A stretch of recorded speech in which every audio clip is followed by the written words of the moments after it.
It's a company like B5 Plus, grow with it. Join us. Let's grow in Ghana and grow with Ghana.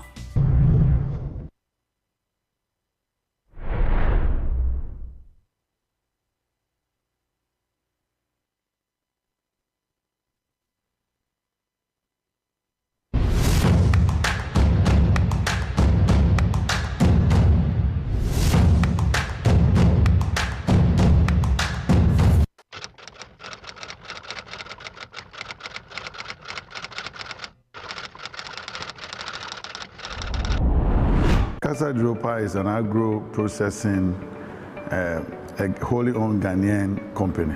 What we are doing currently is to process sweet potato into what we call the value-added bread and pastries.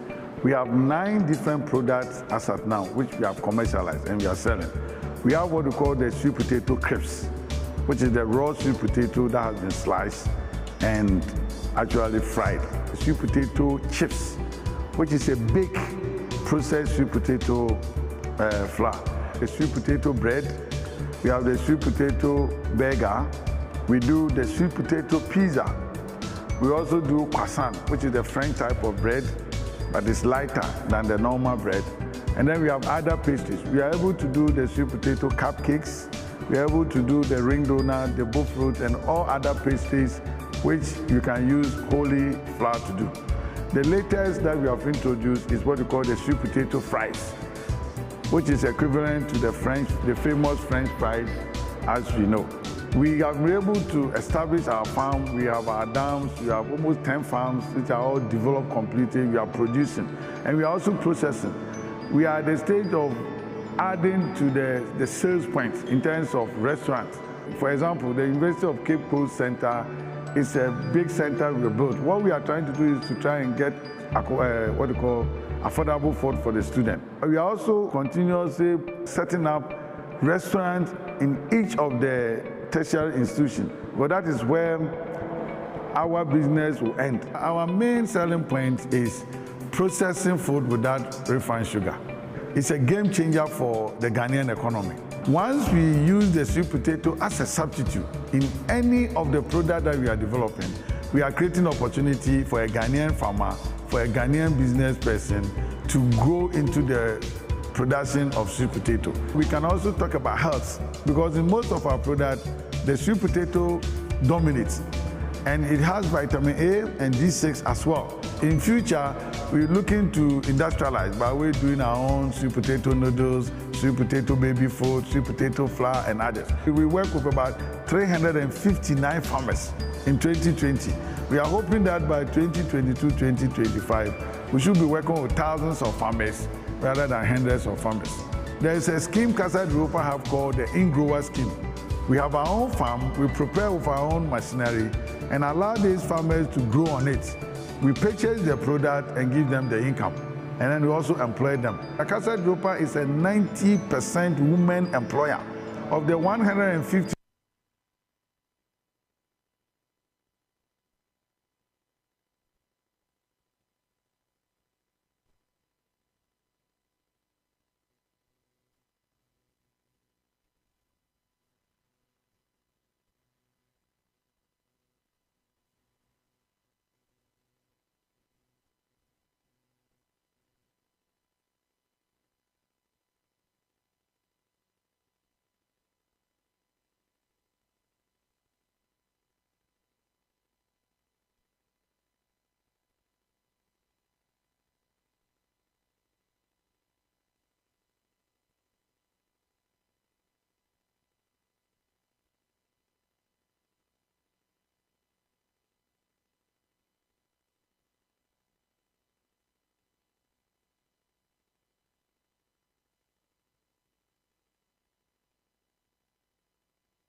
opportunities under the COVID-19 Alleviation and Revitalization of Enterprises Support Program, popularly called the Ghana Cares Obatampa Program.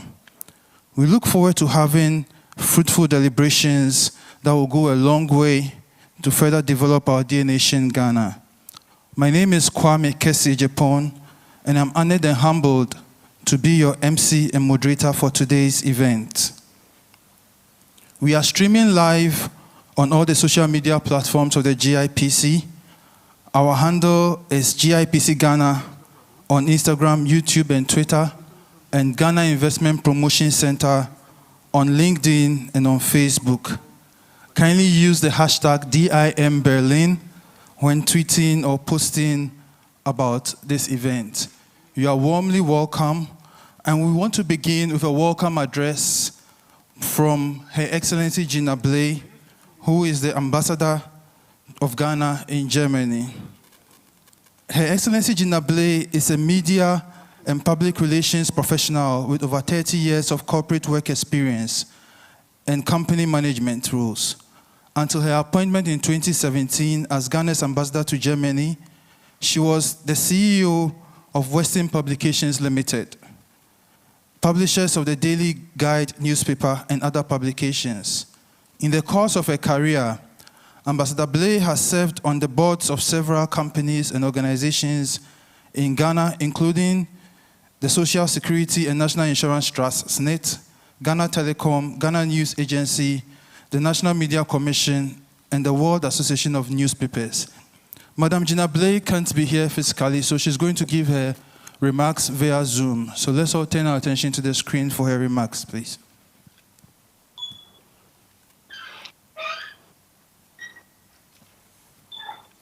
Good morning, all. Guten Morgen, Berlin. I'm glad to see you all gathered together. I'm sorry I cannot be with you physically, but I am here with you by dint of technology and good spirit. Chairman of the Board of Ghana Investment Promotion Sector, Mr. Alex Zade, good morning. My own Chief Executive Officer of GIPC, Mr. Yofi Grant, good morning. Officials from German State Institution. Yeah, you can hear me. We want to see your face a bit more, madam. So your camera could just go up a bit. Oh. Thank you.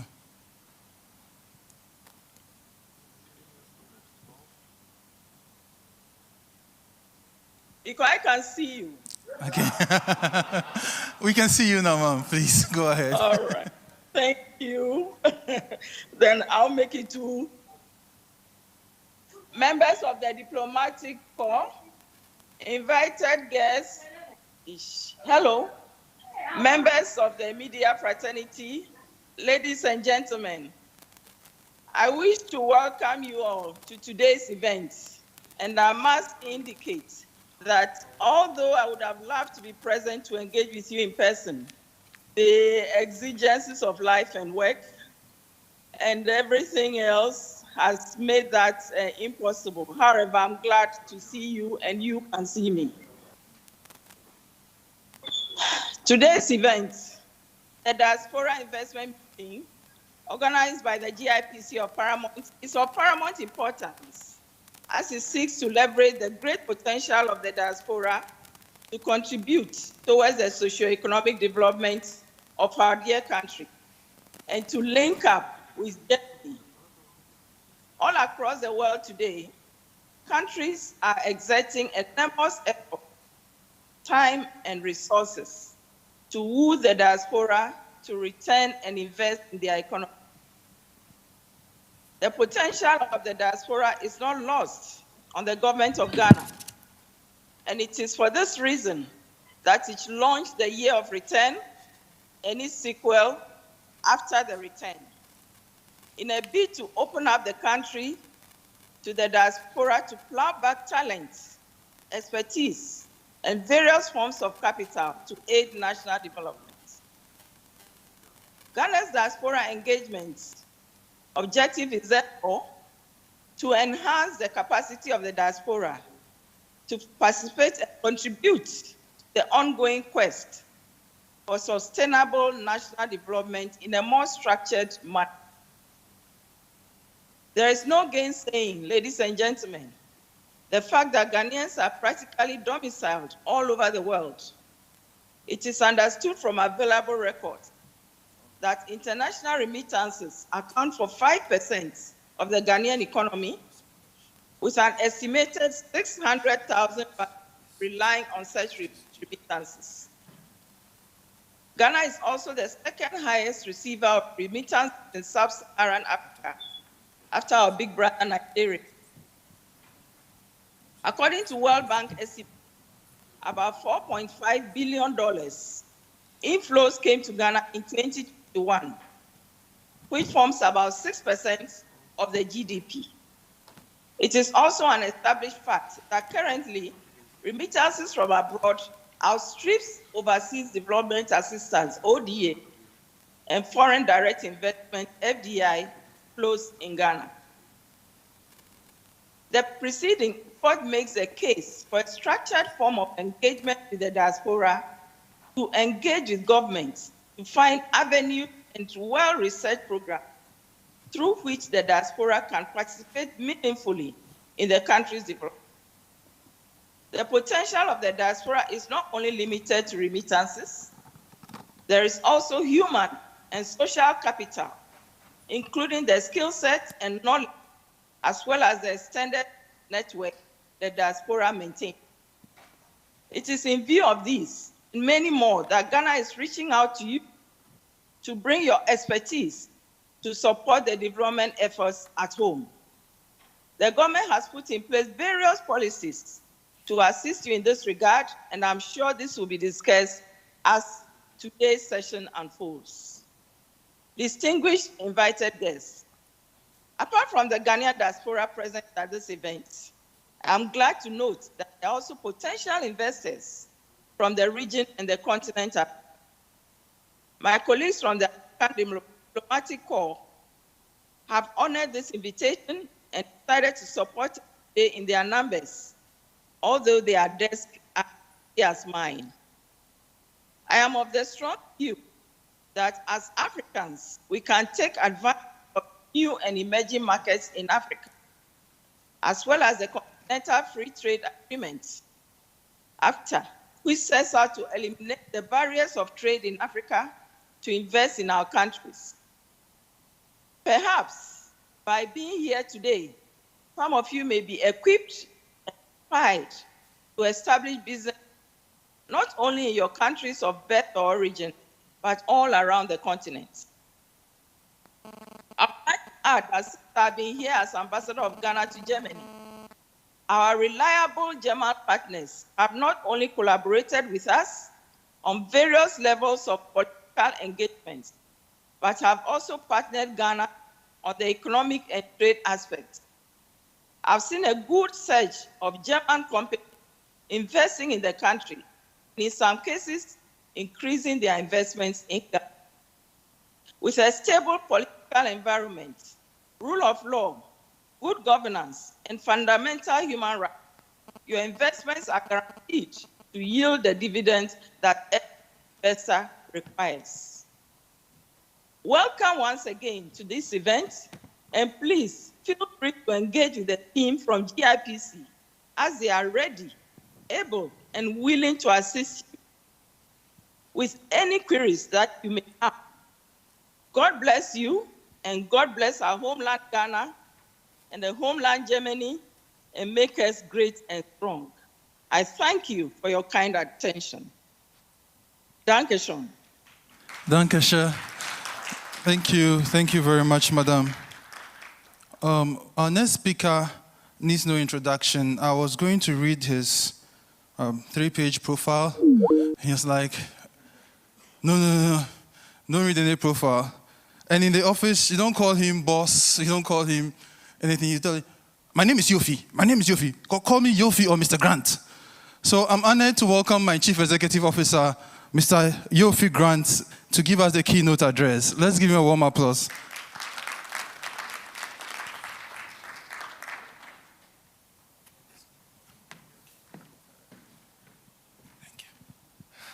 Thank you very much, and guten Morgen to German friends, and to my friends from the Francophone. Bonjour, vous êtes les bienvenus, and it's my pleasure to have you all here.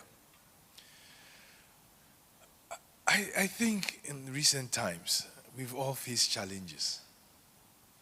And for those of us who are in economic history, I'm sure you all know that anytime the world has faced a crisis, it's come out stronger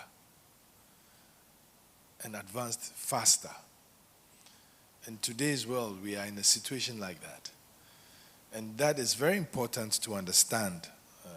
Oops, sorry, I think my slides are running faster than they're supposed to. Uh-oh.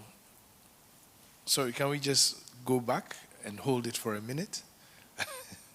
But I'm delighted that we are here. We've been, GIPC has engaged on this Diaspora Road show since the beginning of the year that has taken us to quite a number of countries. We started in the USA where we went to 6 cities, and I was significantly amazed at the power of the African diaspora. And now today we are in Germany, and I'm even more, taken aback, but just not by the fact that there's a strong diaspora here, but the partnerships that we formed. And Ghana and Germany have a very strong foundation and partnership, and I'm sure many of you know that when Germany decided to step out to the compact with Africa, they were the first country that assisted Ghana with energy in the sustainable renewable stage. But beyond that, there have been quite a number of engagements. Total trade has increased to over 600 million euros by 2020 and growing at a rate of 1.68% every year. Ghana imports mainly vehicles, machinery, chemicals from Germany, and in Germany we have a lot of Ghanaian cocoa, agricultural goods, etc., etc. So we are seeing a partnership that is consistently growing, and never mind the challenges, we believe will grow even stronger. Our being here today is a very simple, should I say, engagement or activity, and it's to tell a new story of renaissance, recovery, resilience, robustness, not only in Ghana, but even in Africa. And Ghana is positioning itself as an entry point into the continent on the back of the Africa Continental Free Trade Area, for which we host the headquarters. And let me give you why it's important to make that connection. And Ghana, as we'll go into the presentation shortly, offers a certain opportunity that is unique. I like to always start by saying that there's one thing that you can't find in any other place in the world but in Ghana. Who can guess what that is? I'm sure you all get it wrong. We are the country in the center of the world.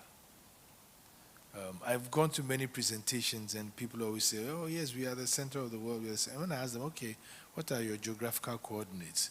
They say, oh no, it's not that center. We are the center of business. We said, but Ghana is the center of the world. We are the only country on latitude 0 and longitude 0. So we have a 360-degree view of the world and how we should relate to the world. But beyond that, we are a small country in West Africa, also right plumb in the center of West Africa. And we are known for our political stability. We are known for our 365 days of sunshine. We are English speaking. And we are a nifty, fast-moving country. And we offer a very structural gateway into the African continent, like I said, through the AFCFTA. But today, I'll start by first giving you a sneak preview of Ghana and where Ghana stands and why you should look at Ghana.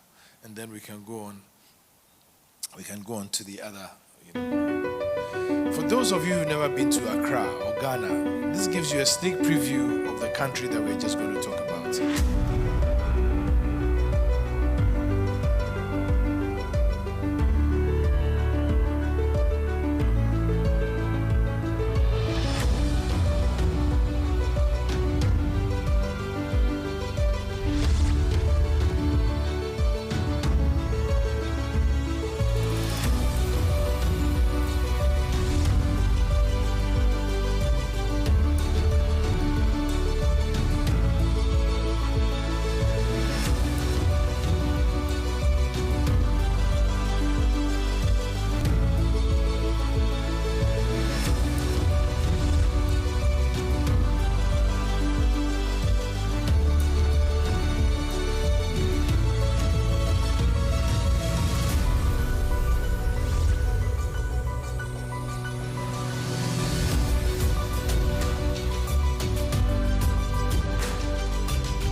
sneak preview for those of you who have been to Ghana and, look at it. But I always say that the story of Ghana is told very simple, the story of the 3 O's. And I always say to my audience that if they can all guess the 3 O's, then they get a box of chocolate. But of course, I mean, I think I've given you already a sneak preview of what the 3 O's are. The first one is opportunity. That this is a country that is rich in opportunities. And, strong resource pool. The largest, one of the largest, well, till last year it was the largest producer of gold in Africa. It's the second largest global producer of cocoa beans. It's the thirdly is the growing population and the middle class consumer market, which is growing at a very interesting rate. But I'll extrapolate this a bit to the Africa continent. That when you look at Africa, Africa has the fastest rate of urbanization in any region in the world. And by 2050, Africa will have more towns and cities with over 1 million people than any other region in the world. The interesting thing is it has a very significant demography, and Ghana is a very microcosmic example of that demography. Currently, Africa has a population of 1.4 billion people. 60% of that population is under the age of 35 years old. Now, for the business person, that can only represent one thing: opportunity. Because this is a growing population that can become a significant consumer market, but also could supply the next growth of the world's labor market. Only because Africa is embracing technology in a very structured way, in a very advanced way. Ghana, as I did mention, has over 13 million acres of suitable land for agriculture, talking about the Ghana opportunity, and large deposits of almost every mineral that is required today in energy transitions. And you know how important that is. As we are all striving to get to net zero emissions in the future, sustainable energy is very important. And Ghana, particularly, is well imbued with quite a number of the minerals required for transition energies, for batteries, etc., etc.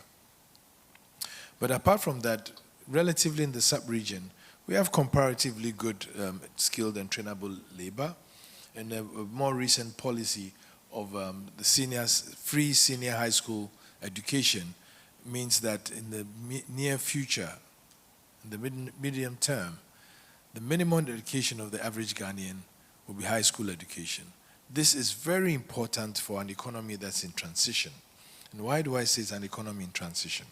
It's an economy in transition because before recently, our economy was predicated on the export of raw materials and resources, mainly gold, cocoa, timber, diamonds, etc. But more recently, the president has indicated that he wants to build a Ghana beyond aid, where we are not going to depend on aid to grow our economies, but we're going to add value to our resources and raw materials. And we seek partnerships for that. Not that if you give us aid, we won't take it. We'll take it, but we are not going to build our economy based on that. We want real partnerships and linkages for trade. And that is where we are going.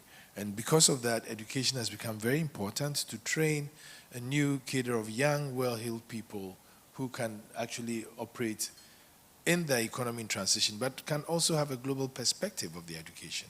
And indeed, I see quite a number of Ghanaians who are domiciled in Germany who are part of that real should I say that real force of knowledge. Okay, so I spoke of opportunities and what has been the priority areas. Now, during the COVID era, we realized that we were exposed in so many ways to some of these force majeure and natural incidences that happen.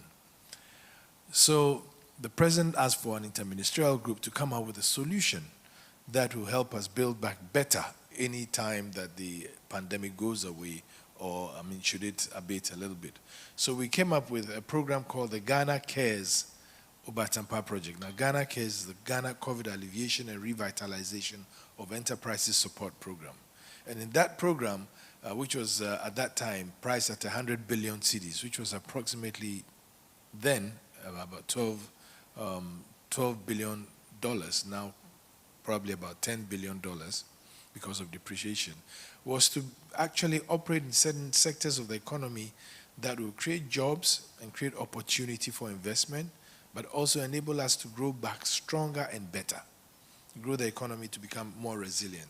Now, the priority areas that came out of that program, as we see here, manufacturing, and in manufacturing, the government has come out with a policy when it first got into governance called the One District, One Factory policy, to actually guide the transition of the economy into a value-added and productivity-based economy. As I did mention before, our economy was based on just planting the cocoa beans, drying them, exporting them, digging out the gold, digging out the bauxite, digging out the manganese, and exporting them. But we don't want to keep doing that. We want to migrate to an industrial economy where we add value to those natural resources and raw materials and absolutely benefit from the higher ends of the value chain in export. And so that is one of the key policies that we have. Gold processing has become more important. We are actually also repositioning Ghana as a hub in various sectors, pharmaceuticals being one, automotive being the other, technology being the third, and agro-processing being the fourth, and a number of others in the creative arts sector. I'm sure many of you know that based on that policy, today we have VW in Ghana assembling cars. Now, just not assembling cars for Ghana, but looking at the West African market. And we'll talk about that population size quite soon. Now, infrastructure is also important because you need to connect. You need to connect the country. Once you're going on industrialization drive, you need better infrastructure to connect. So the government came in with the policy of building 4,007 kilometers of new railways. And I'm very pleased to say that there is actually a European consortium led by a German company that is also looking at that sector aggressively, and I'm sure very soon we'll see them in operations. And we are building more schools to be able to take care of the policy that we said. And then, of course, the COVID pandemic, as I said, exposed certain weaknesses in the Ghana health delivery services. So the president came out with a program called Agenda 111, where they are building 111 new health facilities in various degrees. Not just hospital, but in various degrees, because not everywhere would you want to plant a first-class hospital, but you want to give health care, affordable, relevant health care all across the country. So we are doing that. We're also building quite a number of bridges and over 11,000 kilometers of new roads to make sure that we are connected between the rail lines, etc., etc. Then, of course, the low-hanging fruit is tourism. And Ghana offers a very interesting opportunity in ecotourism because we are a tropical rainforest country, and 60% of our landmass is really inhabited by forest land. And as I said, most of it also arable agricultural land. And so we do have quite a bit of ecotourism. Ghana has one of the largest sanctuaries of butterflies in the eastern region of Ghana. You find the largest sanctuary of butterflies in the world over there. We have all sorts of very interesting areas that are there. But we also have a lot of cultural tourism because it's a multicultural country. From the north to the south to the east and the west, we have a diverse range of different cultures. Some of them don't even understand themselves. I mean, I don't speak the languages in the north. They don't speak the languages in the south. The east and the west have very different, and they all have their different, very exciting cultures. And for those who plan on coming to Ghana, December is a good time to come to Ghana because we have a program, unfortunately, on the 23rd and 24th, and I know very often people want to be with their families, but we have a program there called The Taste of Ghana. It's a 2-day program where you see Ghana. We have a 360-degree view of Ghana again. You see our food, our music, our fashion, our culture, our art, all in one place. And so that is important. So if you want to come to Ghana, make a date for December. You can quickly finish on the 24th and get on the flight and come spend Christmas with your family. And then, of course, I mean, we are also looking at developing our hospitality space because tourism is a low-hanging fruit, and quite a number of theme parks. Now, a lot of it is also because in 2019, Ghana celebrated what we call the Year of the Return, which was the 400 years celebration of the first group of slaves from West Africa to Jamestown in Virginia in the USA. I'm told that there were only 20 slaves, but that really started the slave trade 400 years ago into North America. And so we decided to, I wouldn't say celebrate that day, but it's a celebration of the same. We decided to commemorate that day such that we can never go back to that ignominious, trade activity. And it's become known as the year of return. But subsequently, after 2019, we then extrapolated to say beyond the return. Now, the Beyond the Return is a program that leverages on the power of the diaspora for contribution to national economies in Africa, and particularly Ghana. And so in December, when Ghana is very full, we see a lot of people from the African diaspora come to Ghana. Not only from the African diaspora, but people who love Ghana and love the continent also come to see and experience another side of the continent and of the country. And so I'm still inviting you, if you can make a date, make a date in December and come to Ghana. You have a lot of fun and you see the world in transition in a positive way. And then, of course, agro-processing is also key because we are basically an agricultural nation. As I did mention, 60% of our land is arable land. Most of it is covered by forest, but we are ensuring that we expand production in agriculture. And the past 4 years, we've had a policy called Planting for Food and Jobs, which has turned Ghana from a net importer of certain grains now to a net exporter of those grains. So things are working in a certain direction, and we need to push it. So agriculture and agro-processing has become very important. I mean, very few people know that Ghana is home to the largest organic banana farm in the world. It's in the Volta region of Ghana, and it's very important. Ghana currently, apart from cocoa, is also a net exporter of bananas, pineapples, mangoes, cashews, quite a number of that are real investment opportunities as well. And then, of course, more importantly, for all this to happen, we must have sustainable and renewable energy.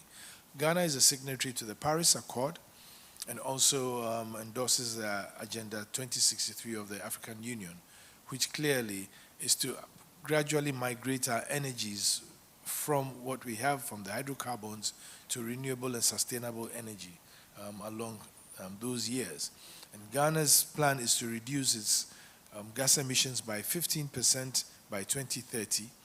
And so we are looking at even bringing to bear in a public transport system efficient energy buses and EVs, electrical vehicles that can run quite safely within the country and cut down on our emissions and yet fulfill some of the objectives of meeting climate change.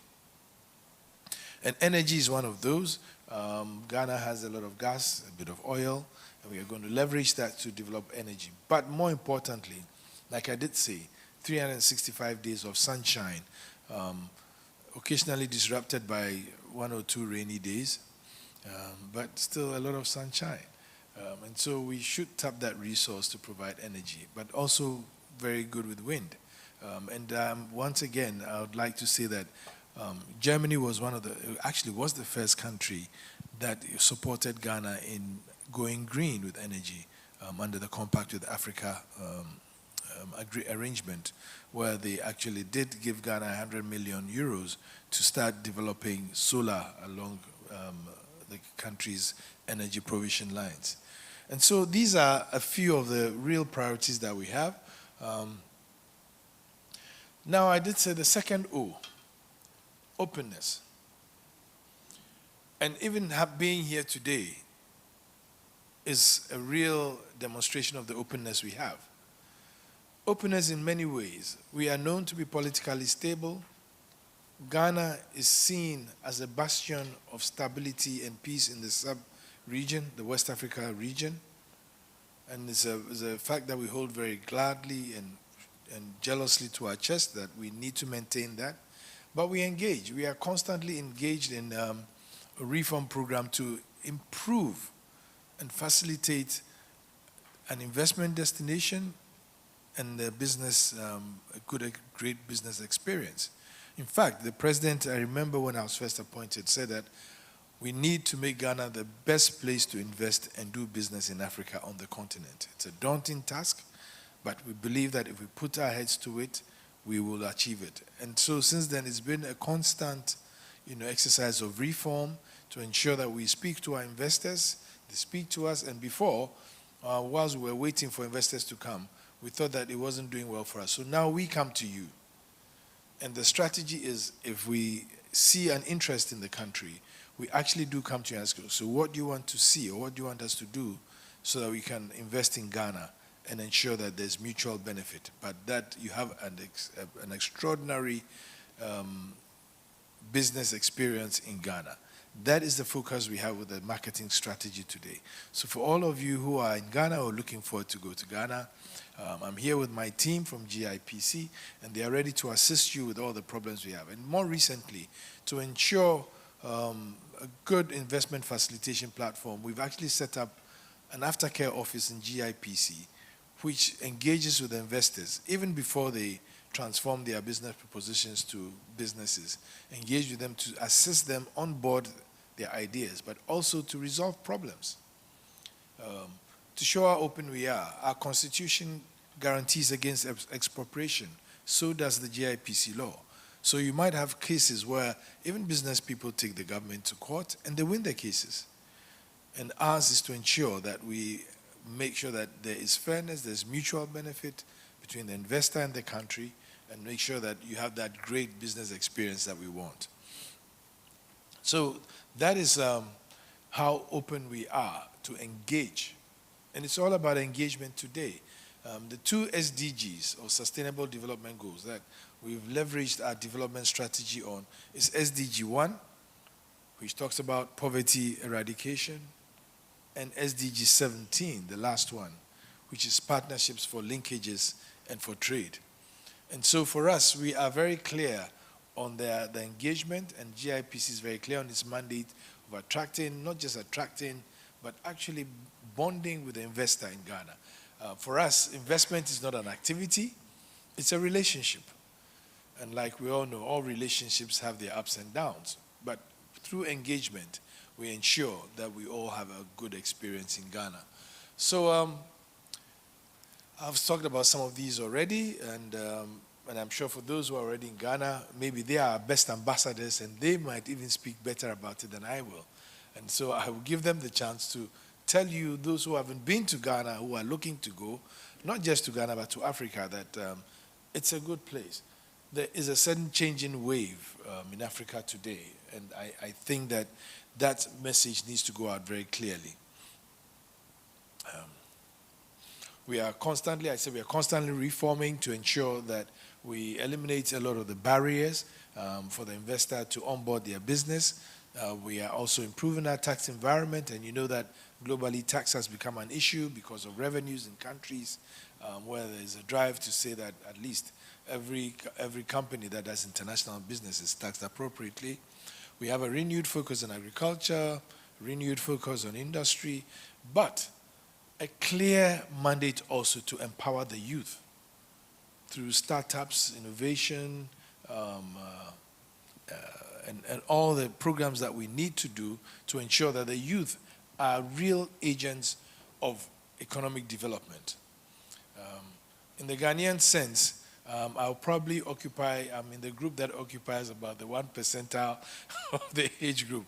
The youth are much more active. Many of us we are passé, we've passed. It's the young people who have the ideas, who have the strength to be able to do new things, and we encourage them to engage. We want to have the youth in Ghana engaged in the policy debates, in the economic agenda debates, and nowhere better are they more expressed in the digital space. So Ghana has a very aggressive program of digitalizing the economy. We already have some significant developments, like ensuring that everybody in Ghana is biometrically registered, so we know where you are, and you have a card called the Ghana card, which you can use in all your transactions to back your transactions, etc. And if you're a Ghanaian born, and you have the e-card, the intention is in future to make it easier for you to travel with it back to Ghana. You can't travel out of Ghana with it, but when you're coming back to Ghana, the airlines will allow you to use it like a passport, like they use in Europe when you have your card, so that it can enable you travel. And if you're a resident in Ghana, the same. So there are quite a number of things doing that. Ghana also has a digital addressing system where every 5 by 5 meters squared of Ghana has a digital address, which will enable us to resolve a lot of the land tenure problems that we've had in the past. Because in Ghana, lands are traditionally owned by the chiefs, the families, etc. And you know the problems that can happen when it has that sort of ownership structure. I know that through history, Europe has gone through a lot of that and resolved it, and we are now at the stage where we are trying to resolve it. So technology has become the main ways in which government wants to engage with the citizenry. And almost every agency, almost every part of Ghanaian life is undergoing some technology transformation. And recently I've been told also that Ghana has clearly stood out as the country that can achieve hyperscale in the digital space in Africa. Also, it's a smaller country. I mean, there were other countries like Nigeria, Kenya, South Africa, Morocco, Egypt, who were all in the digital space. But Ghana has suddenly emerged because of the rapidness and the wholesale adoption of technology in its economy as one of the countries that is believed would offer a great opportunity for digital investments. And we've seen quite a number of new startups attract money which they couldn't before. Indeed, on that basis, it was on that basis that Twitter chose Ghana as its regional headquarters in Africa, and Google placed its artificial intelligence office in Ghana. We're in discussions with Microsoft, with AWS, and quite a number of other companies to attract them to Ghana and position themselves in Ghana. We are also seeing quite a number of significant investments in data centers to ensure that the sort of capacity and critical mass of processing power is available on the continent and in Ghana. So those are some of the real opportunities that happen and the openings that we speak about. The last O, which I would like to talk about, is optimism. We are very optimistic. Now, despite the double whammy of the pandemic and the recent invasion of Ukraine by Russia, which has really turned the world on its head, and it's sometimes depressing because when I woke up this morning and I decided to check my messages, the first message I saw was a video that somebody had done across the world, and in almost every country there is turmoil. And it's translating also into political turmoil. And we all recognize that the world is not what it used to be before. But we are very optimistic that, yes, it shouldn't be what it used to be before. It can become better. And so we are out there. We've gone out, and I've been on the road since the beginning of the year, traveling and speaking to people. I just came back from Geneva at a conference on building bridges to combat climate change, where I was a speaker. And it became very clear that at this time and point in time, we need to be more optimistic than ever. But we need to work in partnership and in concert with each other to solve the problems of the world. It's very clear that you can't solve problems anymore on an individual or institutional basis. It must be on a global basis. And so for us, going out, we are very optimistic that that can be achieved. As a country, why we spectacularly believe that is, prior to 2017, our GDP growth had slumped to a 22-year low of 3.6%. But through fiscal consolidation, a bit better respect for the national debt, and significant reforms in our business environment and our governance infrastructure, by 2017, we're able to double GDP growth to 8.1%. And the 3 years preceding the COVID pandemic, Ghana's economy grew at an average of 7%, one of the fastest in the world. And of course, even when the pandemic hit, and many countries around the world were in recession, Ghana did not go into recession. We still had positive economic growth, never mind that it was 0.72%. By 2021, when we started to recover through the Ghana Cares program, our economy once again grew appreciably, but by 5.4%. And the World Bank estimated that our economy would grow by an average of 5.1% from 2021 to 2023. But more recently, we've had challenges, significant challenges like everybody else. Fuel prices went up, cost of food went up, cost of finance has gone up, and it has affected us as well. So we have a currency problem, we have a debt problem, and because of that, we are in concert and in discussions with the IMF for a solution. And rightfully so. We are a member of the IMF. So when you're in trouble, you go to the lender of last resort. And so we are engaged in that. We believe that that will bring a bit of policy consistency and stability to the Ghanaian economy, and we shall rise again. And so we are very optimistic about that. And we are very optimistic about the engagement. And we are also extremely optimistic about our relationship with our investors. We want you to come to Ghana and feel at home in Ghana, regardless of your color or creed.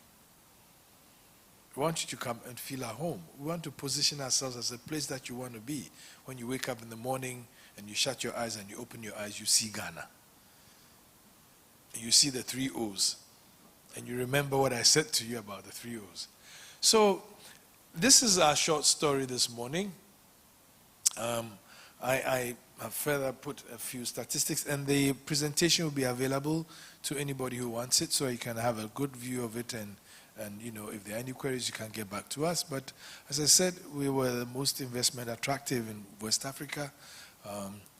Ghana was ranked number 1 in Africa in the Global Retail Development Index in 1999, and number 4 in the world, only because we are such a consumption economy.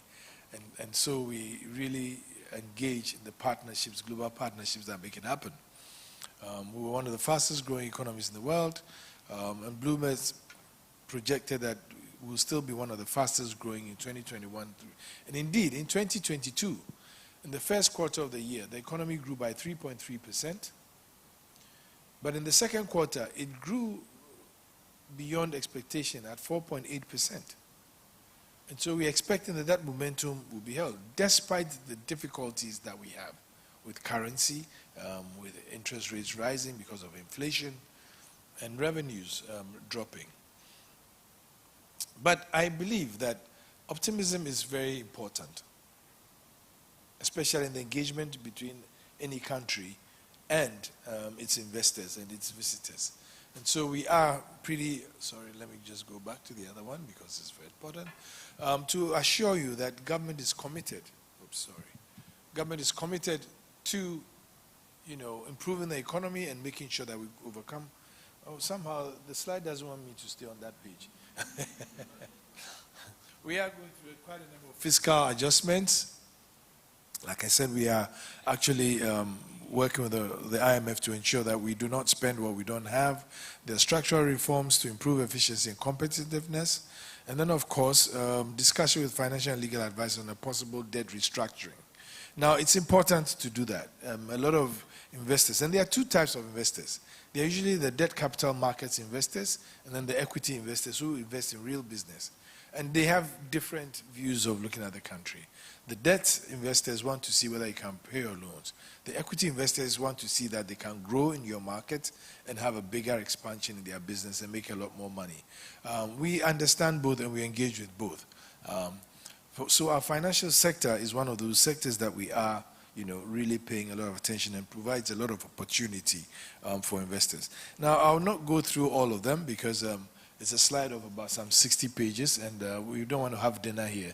So I think I will stop at this point, and then we would actually go out and have a more fruitful and engaging discussion on how we are getting you to look at Ghana. But I want to just, let me just get to the end of it.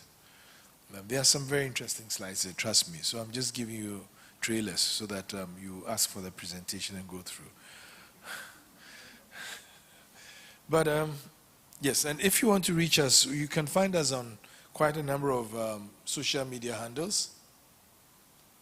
Our number is there, our emails, our website is there, so you can approach us so that we can engage. But basically, the message, like I said, is simple. We're inviting you to come grow in Ghana and grow with Ghana. But I'll end by elaborating a little bit more on the African opportunity and why Ghana offers an entry space into the African economy.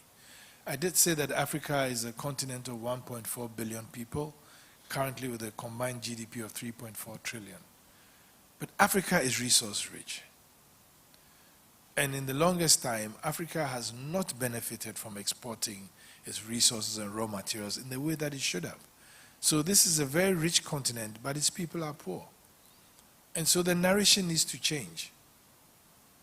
And that narration can only change if there's an equitable engagement with the investment community to understand the risks of Africa, to understand the history of Africa, and to engage in a mutually beneficial way. As I speak, Africa is a continent that is home to 90% of the world's platinum, 90% of the world's cobalt, 90% of the world's chromium, 75% of the world's lithium, over 50% of the world's gold, not to mention many other minerals like manganese, copper, chromium, all in abundance on the African continent. And I dare say that because of these resources, Africa might well be the continent that will save the world from the crisis that it's going through, especially the climate crisis. Because we have all the minerals that are required for transition energies. As I speak today, lithium is mined in Africa and sent to China for batteries for electric cars.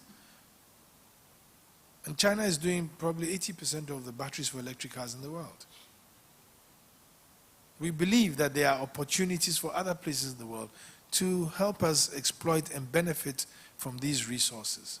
But it's just not that. 60% of the land mass of Africa is agricultural. In fact, 65% of the land mass is agricultural. But when you go to the international conferences, they talk of the problems of agriculture and food security in the world today. Nobody mentions Africa. We are missing the plot if we don't mention and consider Africa, because that is where 65% of the remaining arable land left in the world is. So we have a natural obligation to ensure that the agriculture in Africa is right. But of course, we all must also concede that it becomes difficult in the context of the global trade architecture, because the inconsistencies and agro-inequalities of the world today are because of the global trade infrastructure. As we speak today, post-pandemic, post the war, with all the difficulties, some countries are still dumping agricultural goods. But I believe that the African proposition can make it fair and square for everybody in the world. Africa is probably the only continent that is going outwardly to share and say, yes, we are ready. And there's a mutual benefit for it, because we benefit from the development and the rest of the world benefits from the resources that we have. Even in the times of climate change, Africa's contribution to global emissions is less than 4%. Yet we are bound and confined to all the protocols to achieve net zero emissions at a certain time. Yet we contribute only 4%. But once again, Africa is in the right position to be able to solve the problems of climate change in the world. Why? As I speak, the Congo Basin alone is a carbon sink for over 8% of global emissions. Not to mention the rest of the continent, which has at least 25% of the world's remaining forest land and over 10% of the renewable natural water resources in the world. But Africa also has gas, it has sunshine, it has a whole lot of other benefits that can help the world in the crisis arising from climate change. But yet, if you look at the 10 hardest hit countries in the world, 5 are from Africa. But I believe very strongly that all these problems are problems of the human condition, which can be solved by investment and partnerships. Mutually beneficial investments and partnerships. And so even as I come here speaking about Ghana, I'm here to also tell you that Ghana will be your entryway into that opportunity. And one day you might say, well, Yofi said it, and you might be a savior of the world. Thank you very much for listening.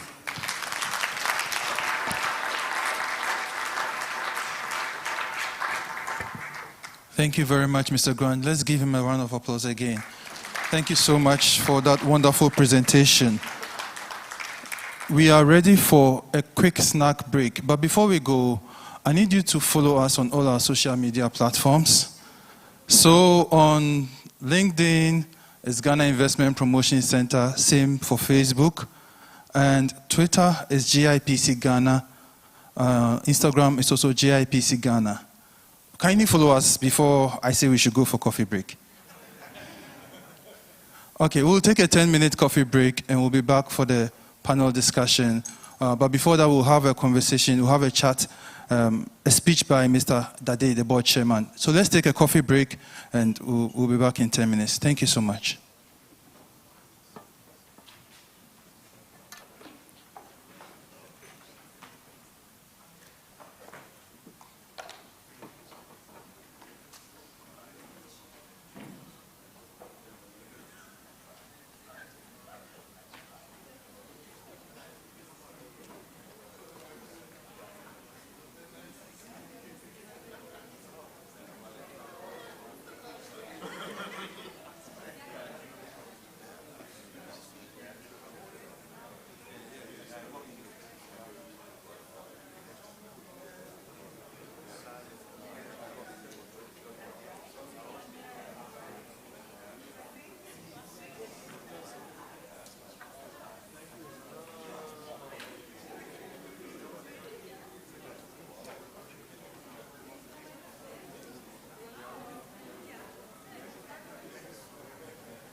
Center of the world and home to the headquarters of the AFCF.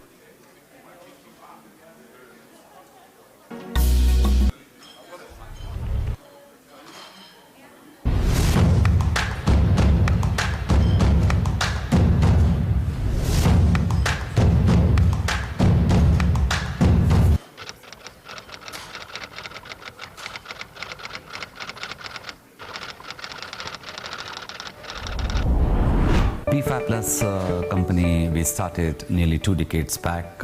We are into the steel manufacturing and trading house. Today we are very proud to say that BFA Plus has become a net exporter to whole West African countries. So not only we serve Ghana, but we also export to 15 West African countries. We are producing nails, binding wire, wire mesh, galvanized mesh, square pipes, Z profiles, steel plates, roofing sheet, iron rods. These are all products we are producing here. Recently, BFA Plus put up the smelting plant. So at present, we are also producing rebars from scrap. That is PS 4449 grades and different grades.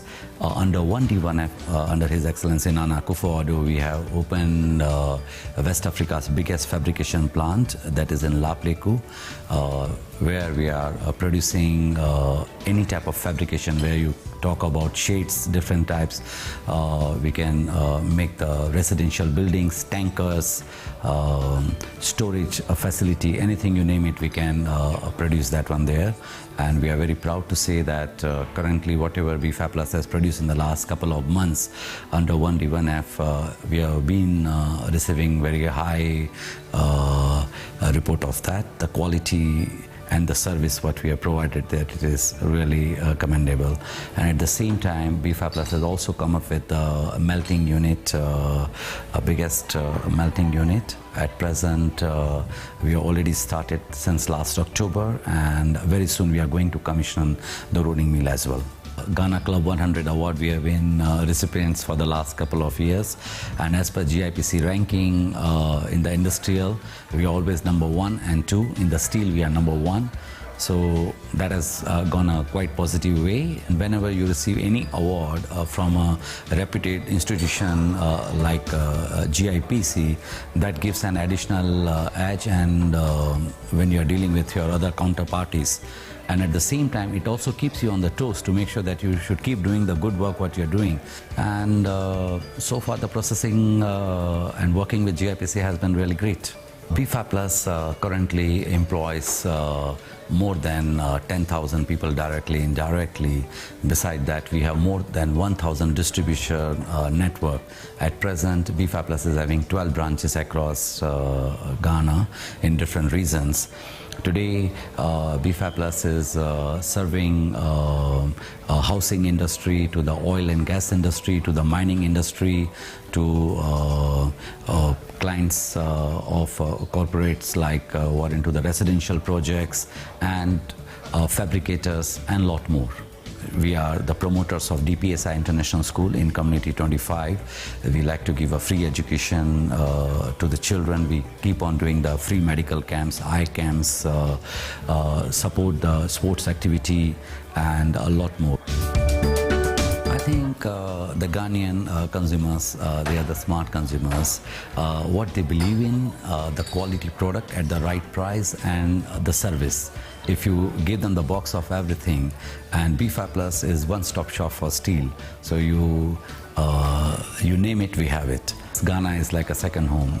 I was 32 years in Africa and spent 26 years in Ghana. So say when my children are born here and we love to do business here, it is the people who really make a big difference. Geographically, location, if you really look at it, is an ideal location to operate from here to the other West African countries.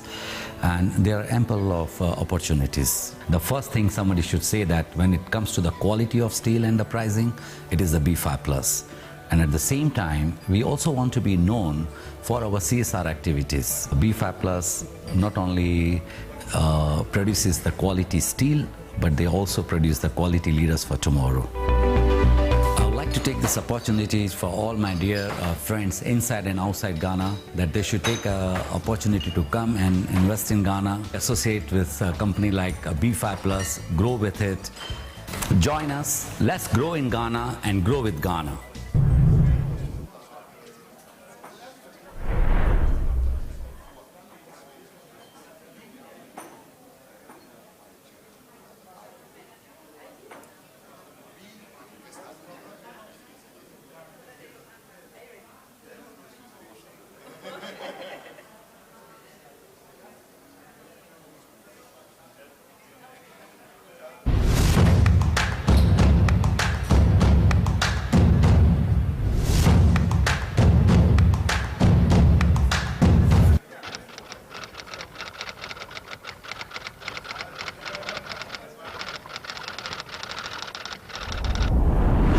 Dupuis is an agro-processing, a wholly owned Ghanaian company. What we are doing currently is to process sweet potato into what we call the value-added bread and pastries.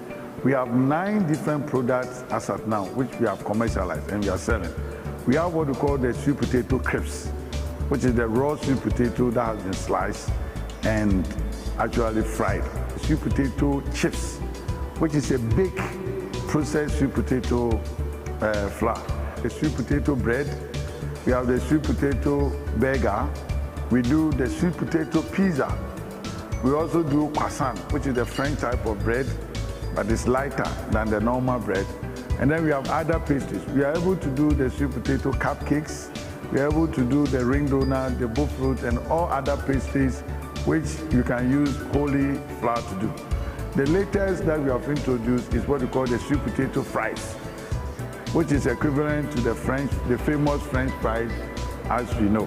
We have been able to establish our farm. We have our dams. We have almost 10 farms which are all developed completely. We are producing, and we are also processing.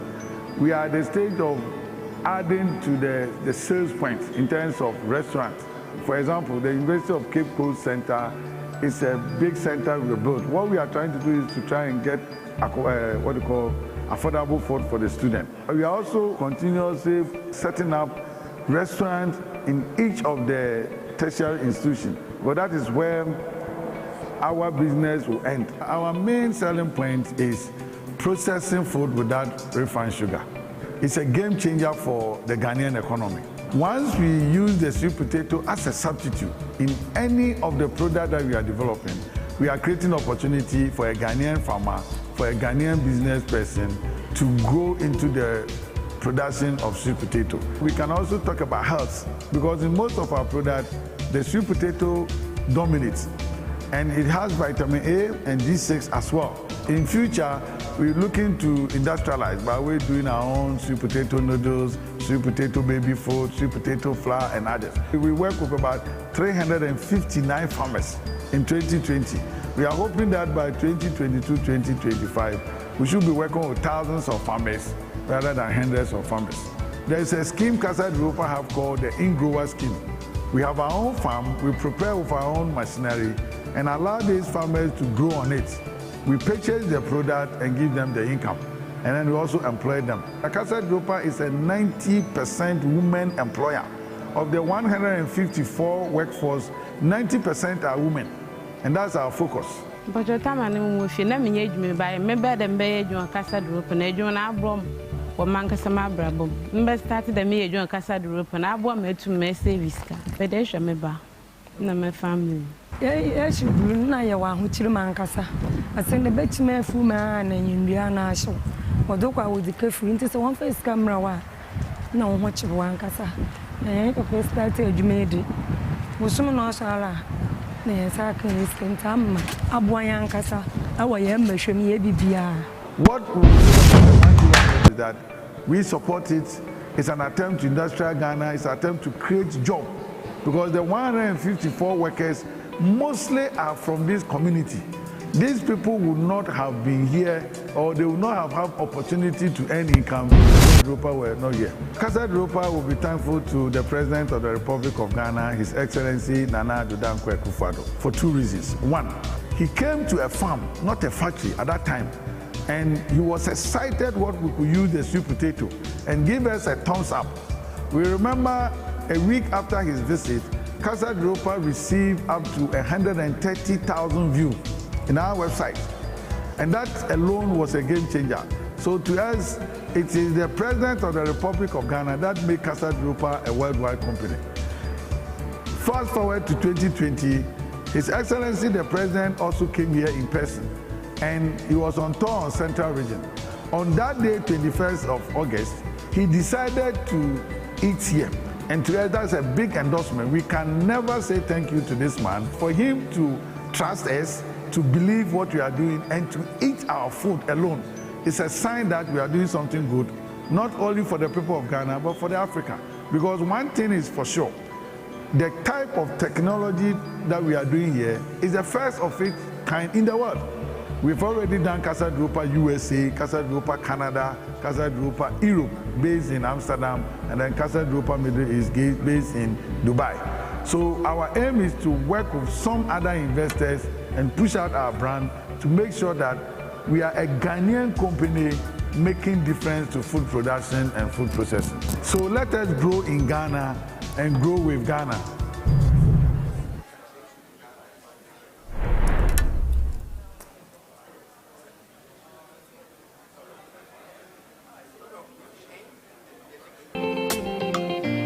Akwaba, and welcome to Ghana, the center of the world.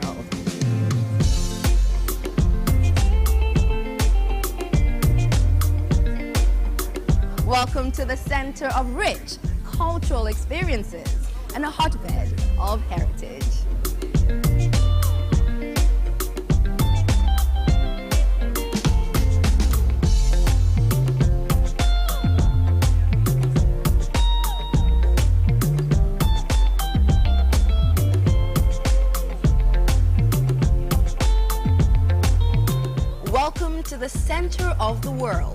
you immerse yourself in great fun, entertainment, and leisure.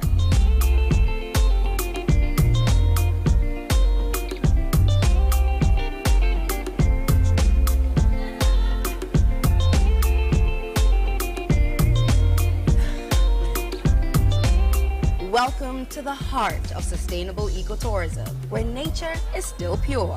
Rediscover yourself with breathtaking nature trips through our mountains, valleys, and lakes.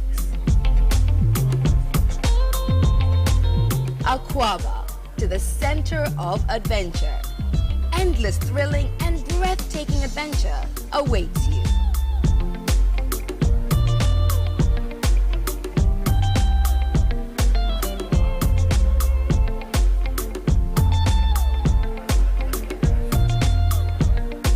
Welcome to the center of history and heritage. It is time to relive your heritage through our history.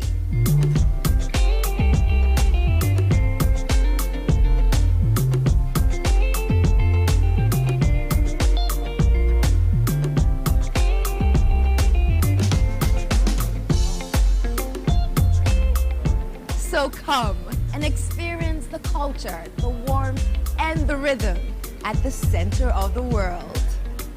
Ghana. Destination Ghana is open and ready to help you discover yourself. Visit Ghana now. Are you ready for the video? Are you ready? Yeah, but are you ready? Joseph. Hello. Hello.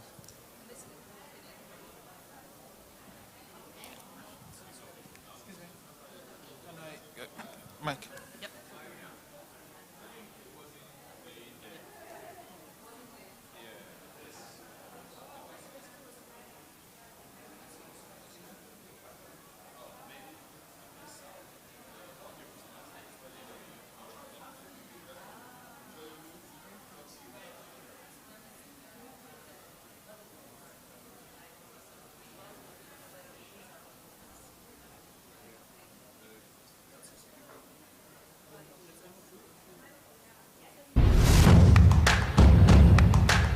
Can we come in, please?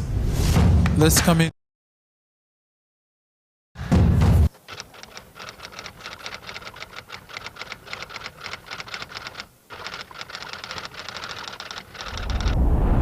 KKTR specializes in salvaging Can we timber please come from in and Lake start the Volta, next session? turning it into sawn timber products for export and charcoal from surplus timber. Ketekrachi's first full year of operations was 2018. The business was actually founded in 2015 and we started with 1 employee. At this point we have 120 direct employees. What we like most about this business is that it's a business that takes things that are a hazard, which is stumps in Lake Volta, and turns them into employment, revenue, and exports. I would say the biggest selling proposition is the nature and the source of the timber. Let's come in Because for the this next timber session, comes please. from a reclaimed source as opposed to living trees that have been felled. And furthermore, because the trees have been immersed for 60 years, there's no sap left in them, so they're not attractive to insects, and they're lighter with the same amount of strength. The primary indirect impact has been we have removed stumps from Lake Volta that were a hazard to navigation. We've created employment in our local community. We've substituted timber that is salvaged for trees that were being cut from living forests. I'm a native of Sedom, and I'm working here as a laborer in Ketekrachi Timber Recovery. Before I joined the Ketekrachi Timber Recovery, I'm a fisherman and a farmer. The income is not regular. So when the Ketekrachi Timber Recovery came, I was employed. We are happy that the company has come into our community and most of the guys are joining it. I've been working here since 2016, the company started. Really, it has helped me a lot to have... We are ready to start the next session, please. To look after we are ready to start the next session. And then my grandchildren. We have about 120 employees at Ketekrachi Timber Recovery Limited, and we employ 80 to 90% from a Sojaman district.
Located at the center of the world, Ghana is the best investment destination in West Africa and ranks as West Africa's first in the Ease of Doing Business Report 2019. It was projected as one of the fastest growing economies in the world with a growth rate of 6.8% in 2019 and has been declared as Africa's new bright spot after being ranked 4th in the world and 1st in Africa in the 2019 Global Retail Development Index. As the host of the African Continental Free Trade Area, Ghana is creating the linkages. You can that bring will your make foot it in, the please. Gateway to Africa, aided by dynamic policies, a stable political environment, and strong economic fundamentals.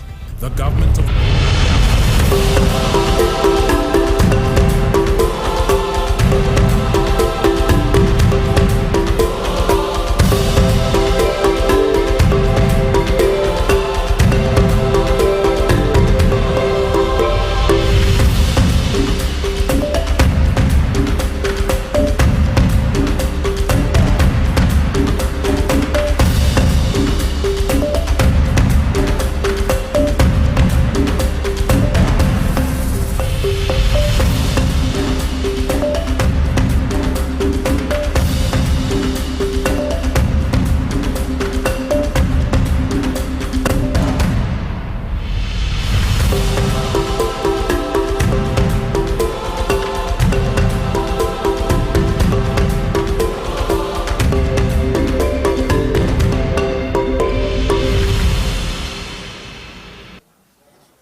Casa Dupuis is an agro-processing, a wholly owned Ghanaian company.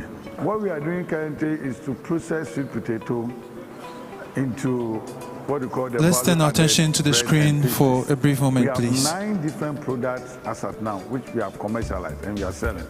We have what we call the sweet potato crisps.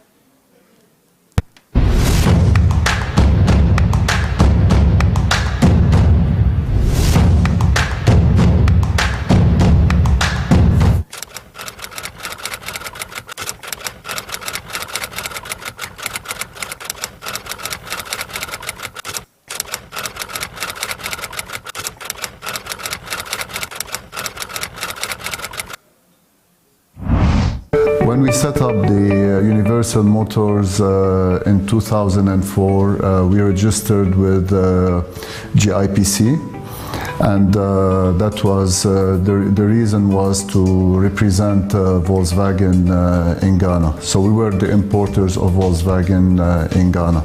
When the government came out with the policy of assembling cars or introducing the automotive industry in Ghana, we jumped on the occasion immediately and informed our principals, Volkswagen, who showed immediately a big interest, definitely after promoting Ghana, talking about the ease of doing business, about the center of the earth, if you want, as well, and as being the hub for West Africa and hopefully Africa. On the global platform, we are really a giant. We're the #1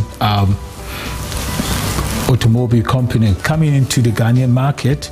We are very optimistic and very quite confident that we are going to also boost quality cars and the standards also into a top level.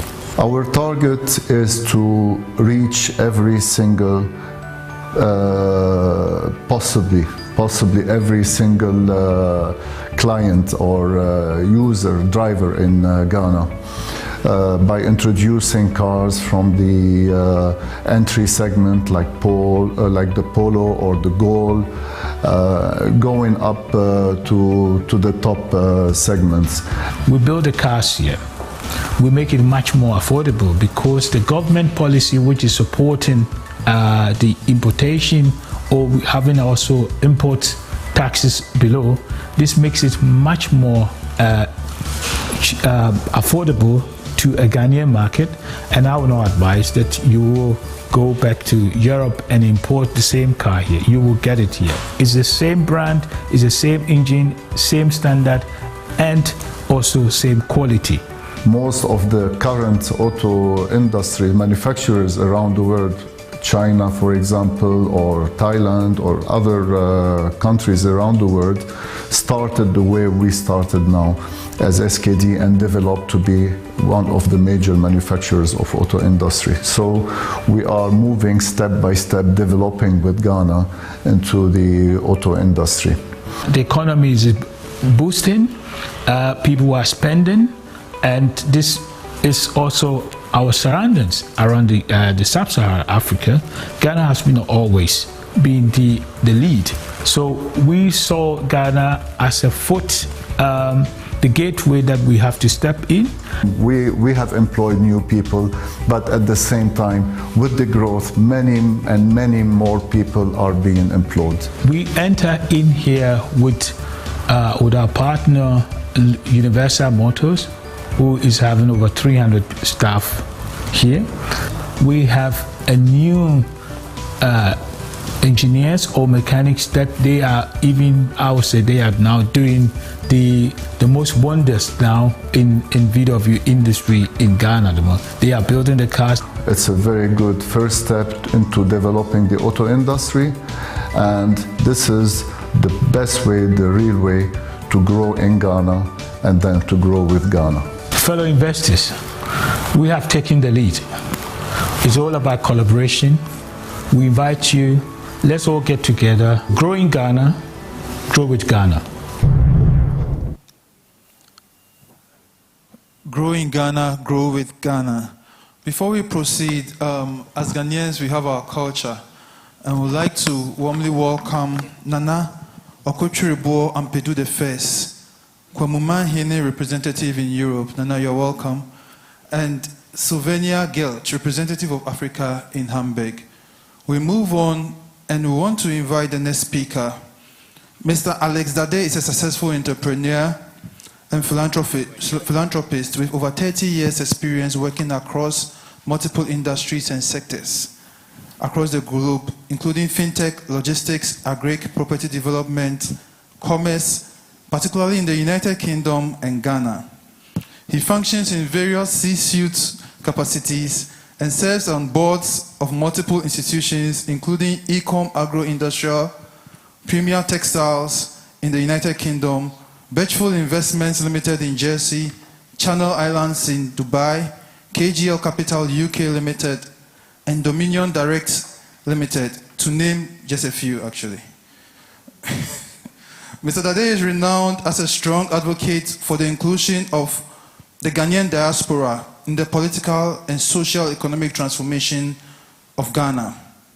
He is credited with initiating the Ghana Diaspora Homecoming Summit in 2017 and the Ghana Investment Opportunity Summit UK in 2018, both of which are now being held biannually. In January 2018, he was appointed to the governing board of the Ghana Investment Promotion Center as chairman by His Excellency the President Nana Akufo-Addo, in recognition of his contribution towards the promotion of investments in Ghana.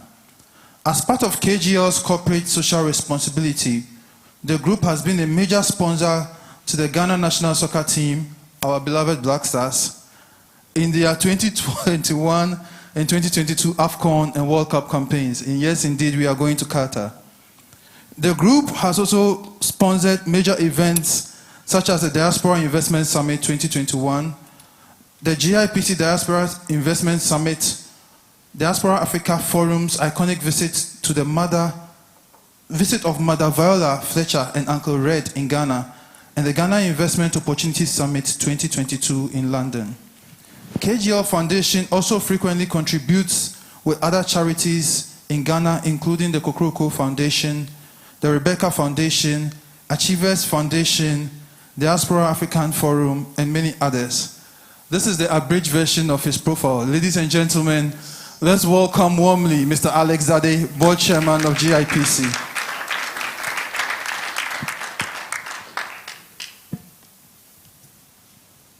Can we clap till he gets the mic, please? Thank you.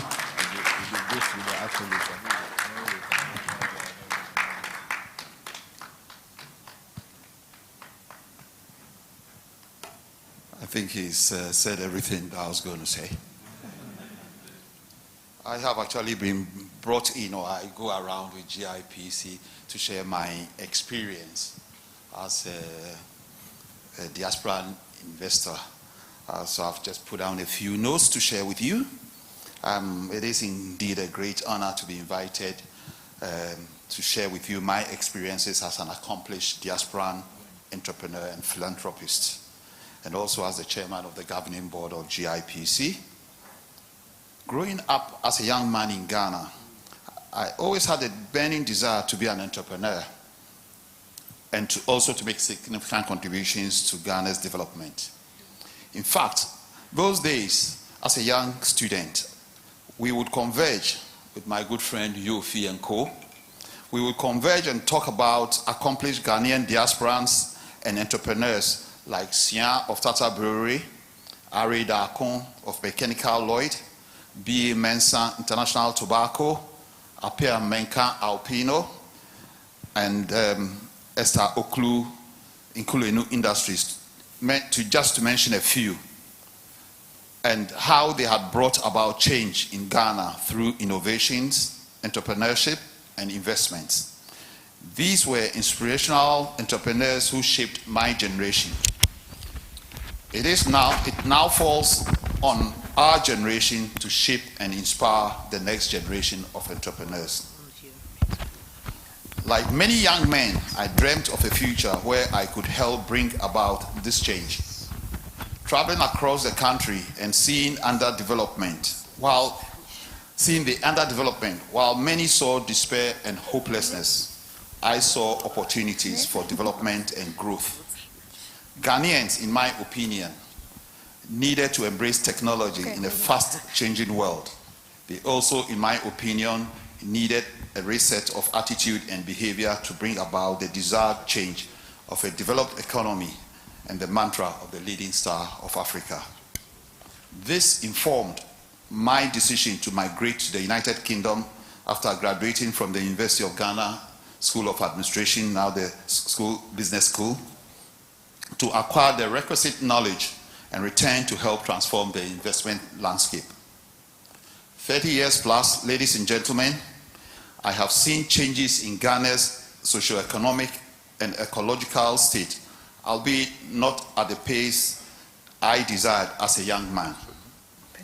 As a diasporan entrepreneur who has played a part in transforming the Ghanaian entrepreneurial narrative, I have witnessed and chanced upon many young Ghanaians who are zealously looking for investors to support their innovative ideas. Many of these enthusiastic and adventurous young men and women work in the non-profit sector, desiring to also give back to their communities. In fact, my entrepreneurial journey, which began, as you've been told, years ago, gave me the opportunity to work at the highest level, corporate level, on both sides of the Atlantic. Throughout this period, I have remained passionate about progress in Ghana, driven by multilateral collaborations, diaspora socio-economic inclusion, and harnessing technology to push boundaries for economic transformation. Ladies and gentlemen, my decision to relocate to Ghana was influenced by the fact that Ghana is a middle-income country with burgeoning local industries, a stable political and civil environment, as well as a robust regulatory environment which puts it ahead of its peers in the sub-region. This is also why it remains a prime destination for investors like the KGL Group, seeking emerging markets with viable prospects for investment. The country is perfectly placed to attract both foreign and diaspora investment to propel growth, leveraging on the youthful population and, as you said, the vast natural resources.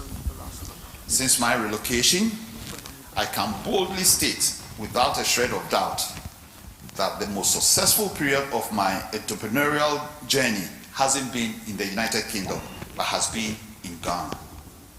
The opportunities and the rewards have been tremendous, and the environment very conducive for business. From our modest beginnings 6 years ago, the group has grown to become one of the largest taxpayers and revenue contributors to the consolidated fund in Ghana, also employing over 200 people across all our operations. Ghana, like most developing countries, has its fair share of peculiar challenges. However, for any investor seeking high returns and driven enough to look beyond these challenges, the opportunities will always be presented. Permit me to give you an overview of the types and forms of diaspora investment I believe, as a country, we will need to grow our economy. I would categorize these into four main areas: diaspora philanthropic investment, diaspora remittances, diaspora direct investment, and diaspora portfolio investment. Diaspora investment should be our preferred option among others to transform our economy and bring prosperity to our people. It represents a more sustainable way of attracting and retaining foreign investment without panic exit of foreign capital in turbulent times like we are experiencing in Ghana now. This goes beyond remittances and taps into the vast resources of the Ghanaian diaspora and seek to focus more on a structured diaspora investment product to deliver the sustainable development goals. For the purpose of illustration, I would once again use KGL Group as a typical case study. This group operates in three of these four categories. For instance, our operational and commercial functions can be classified under diaspora direct investment, while our private equity arm, KGL Capital, will be classified under diaspora portfolio investment, and the KGL Foundation, our corporate social responsibility arm, under diaspora philanthropic investment. These are the three diaspora investment sectors I would highly recommend to you. It also shows that you do not have to be in Ghana to invest in Ghana. The opportunities, successes, and rewards of investing in Ghana is further evident, again, using the KGL trajectory as a case study. To achieve growth, we actively sought out like-minded professionals who believed and shared in our vision to build a reputable Ghanaian conglomerate. And together we charted a clear, deliberate course to become a powerhouse in technology and fintech across Ghana and the sub-region. This vision is what birthed the concept of KGL Group, a resilient, wholly owned Ghanaian company of subsidiaries in technology, fintech, logistics, private equity, and philanthropy. I have been given the topic to talk about how this relates to non-profit organizations. So we realized at a very early stage that whilst the group's operations were impactful and very profitable, our dream of a developed and progressive country with economic stability cannot be realized if we do not commit a significant proportion of our profits from our businesses into non-profit organizations. We also concluded that governments do not create wealth, the private sector does, and as such, innovating to both incentivize and stimulate the private sector for job creation is the surest way to eradicate poverty. The KGL Group therefore established an entity, the KGL Foundation, to spearhead a campaign to tackle socio-developmental concerns in Ghana by investing in startup businesses and non-profit organizations, partnering with local organizations under 5 broad thematic areas: sports, health, education, arts and culture, as well as youth empowerment and entrepreneurship. We seek to provide opportunities for many of these young, talented people to become the next generation of Ghanaian entrepreneurs and leaders. Over the last 2 years, we have committed and continue to invest in Ghana's juvenile sporting industry, which for a very long time lacked investment and support. Working in partnership with the Ghana Football Association, we continue to identify young talented footballers under the age of 17 to provide them an opportunity for personal growth and professional development. Through this initiative, we have unearthed a number of promising talents. One of these talents now plays for Manchester United under-17 youth team. We have also invested in tennis and basketball to identify Ghana's next stars in these sporting disciplines. Ladies and gentlemen, we however note that there remains a huge opportunities for investments in these and other sporting disciplines for both young men and women. On the youth empowerment and entrepreneurship front, through our recent call for expression of interest, we have received and are currently supporting 32 non-profit organizations to bring innovations into Ghana's healthcare, agriculture, and business sectors. An interesting project we are supporting under this is the Mental Health Initiative. In a country with only 3 mental health facilities, what is exciting about this project is that it will use virtual technology, telehealth, to provide access to mental health services for mental and psychologically challenged people living in Ghana. This will address the issue of fear of stigma, which some patients indicate deterred them away from visiting Ghana's mental health facilities. Although this is at a pilot stage, we see opportunities for scaling up, and at some point, the government of Ghana adopting this model under its telehealth program. Another interesting project the KGL Group is supporting is an agricultural project which is training a critical mass of young agribusiness entrepreneurs to launch green, innovative startups in agribusiness. This idea is to commercialize innovations, particularly in improved seedlings. This is in collaboration with the University of Ghana's West Africa Center for Crop Improvement. In a period where food commodity prices continue to surge, particularly due to climate change and Russia-Ukraine war, the KGL Group realizes the need to encourage and grow innovative initiatives that will support and ensure food security in Ghana and beyond. With the huge investments that businesses such as ours is making in Ghana by providing numerous opportunities for non-profit organizations to thrive in an area of dwindling international development finance. The importance of domestic resource mobilization can therefore not be underplayed, given the government's resolve for Ghana beyond aid. We are also supporting the diversification of the job market by empowering young entrepreneurs and businesses who, through their interventions, will also provide sources of livelihood for young people. The KGL Foundation recognizes that diasporans, through their confluence of education, international network, and present access to capital in home countries, are particularly advantageous for entrepreneurship and investments in Ghana.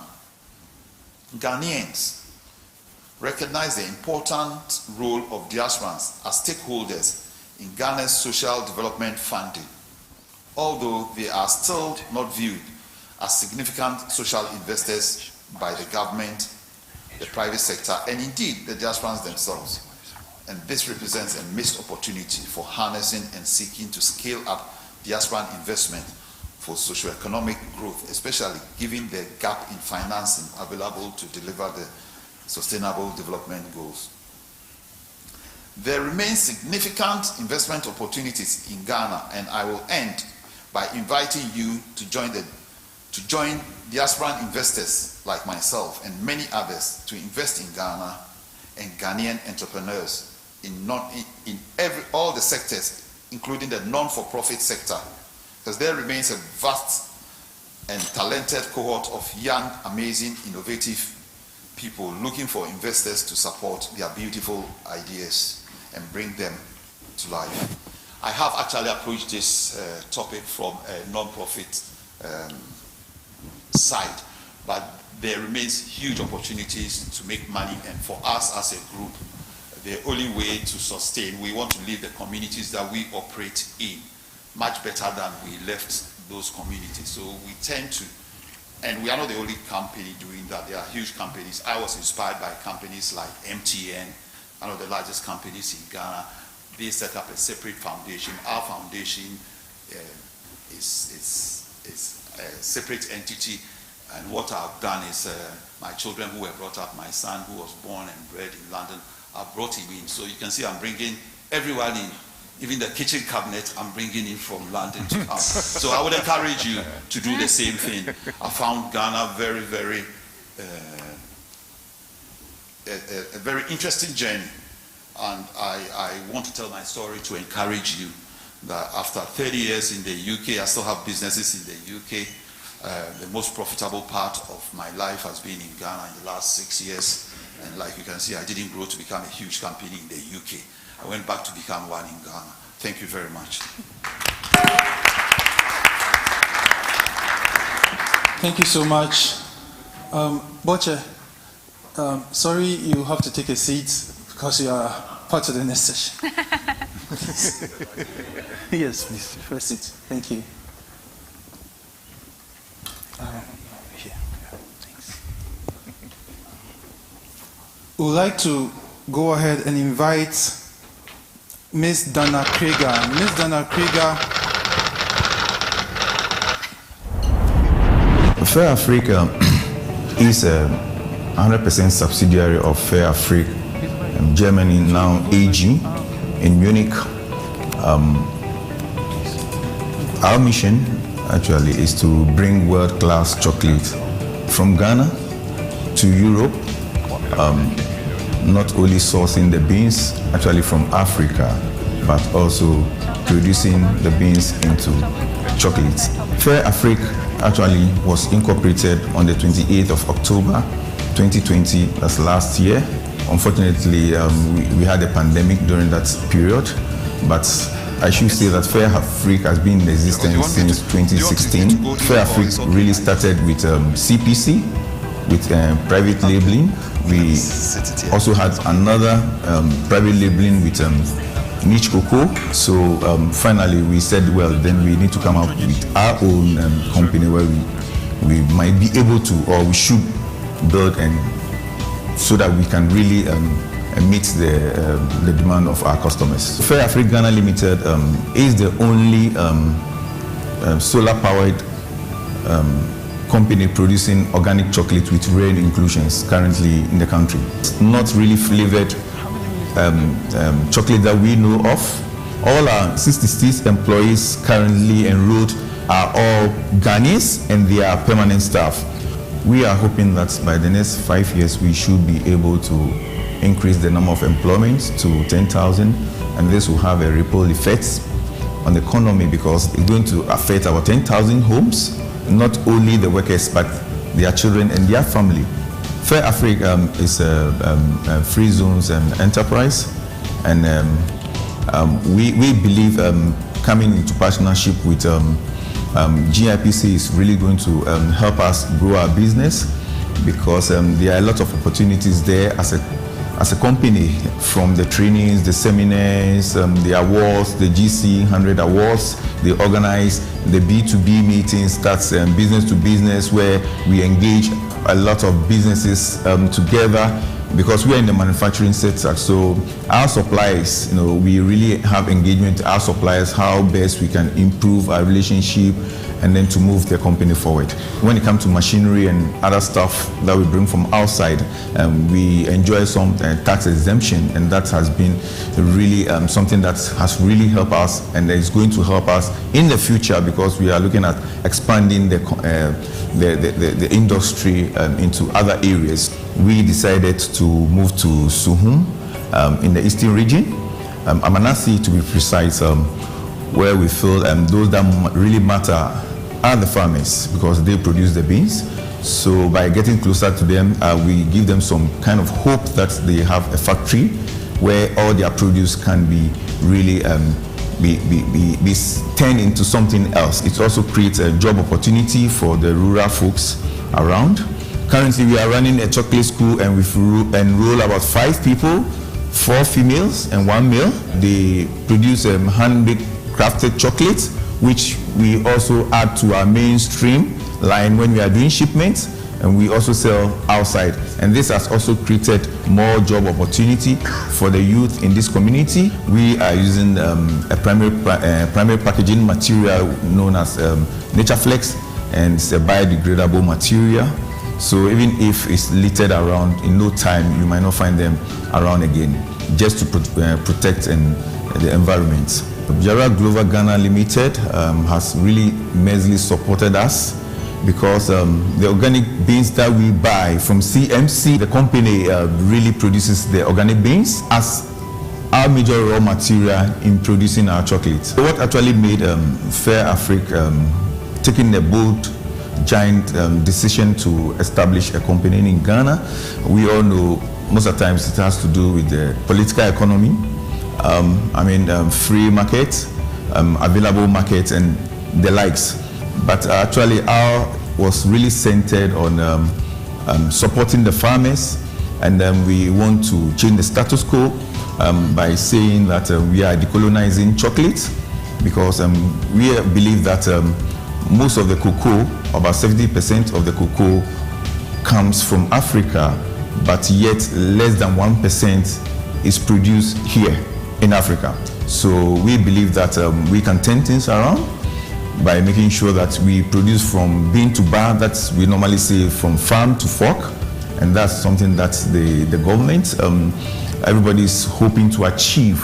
So Fair Africa Ghana is a clear example of a Ghanaian and a German partnership which is working so well. So I urge all of you, the whole world, to join us to grow in Ghana and grow with Ghana.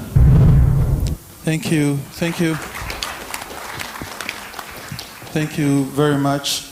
We want to thank our partners who are helping make this program a success.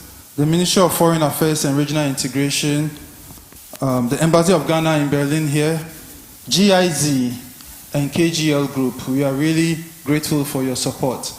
I will go on and welcome our panelists and introduce them. accordingly. Ms. Donna Krieger, I hope I got the pronunciation right,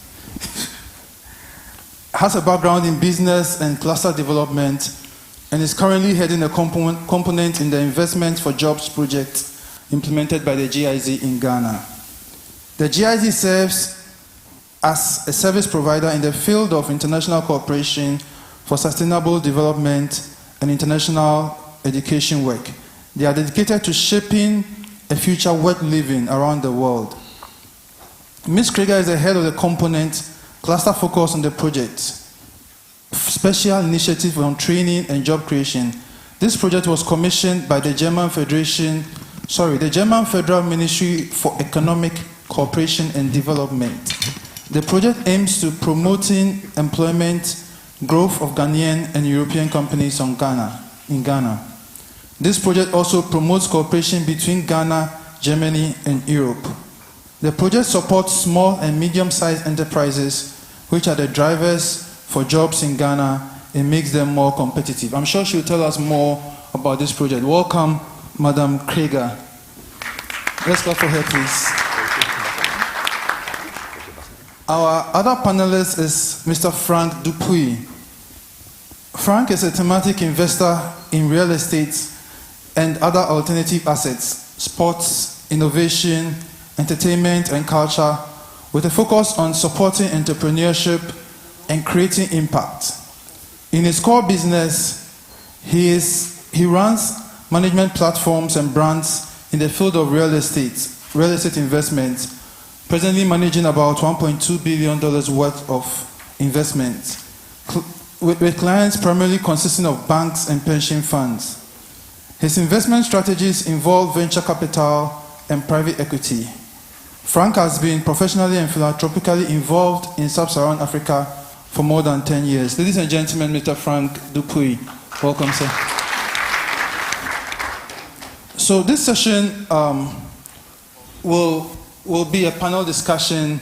And sorry, let me welcome again Board Chairman, Mr. Alex Dade. Please, let's welcome him.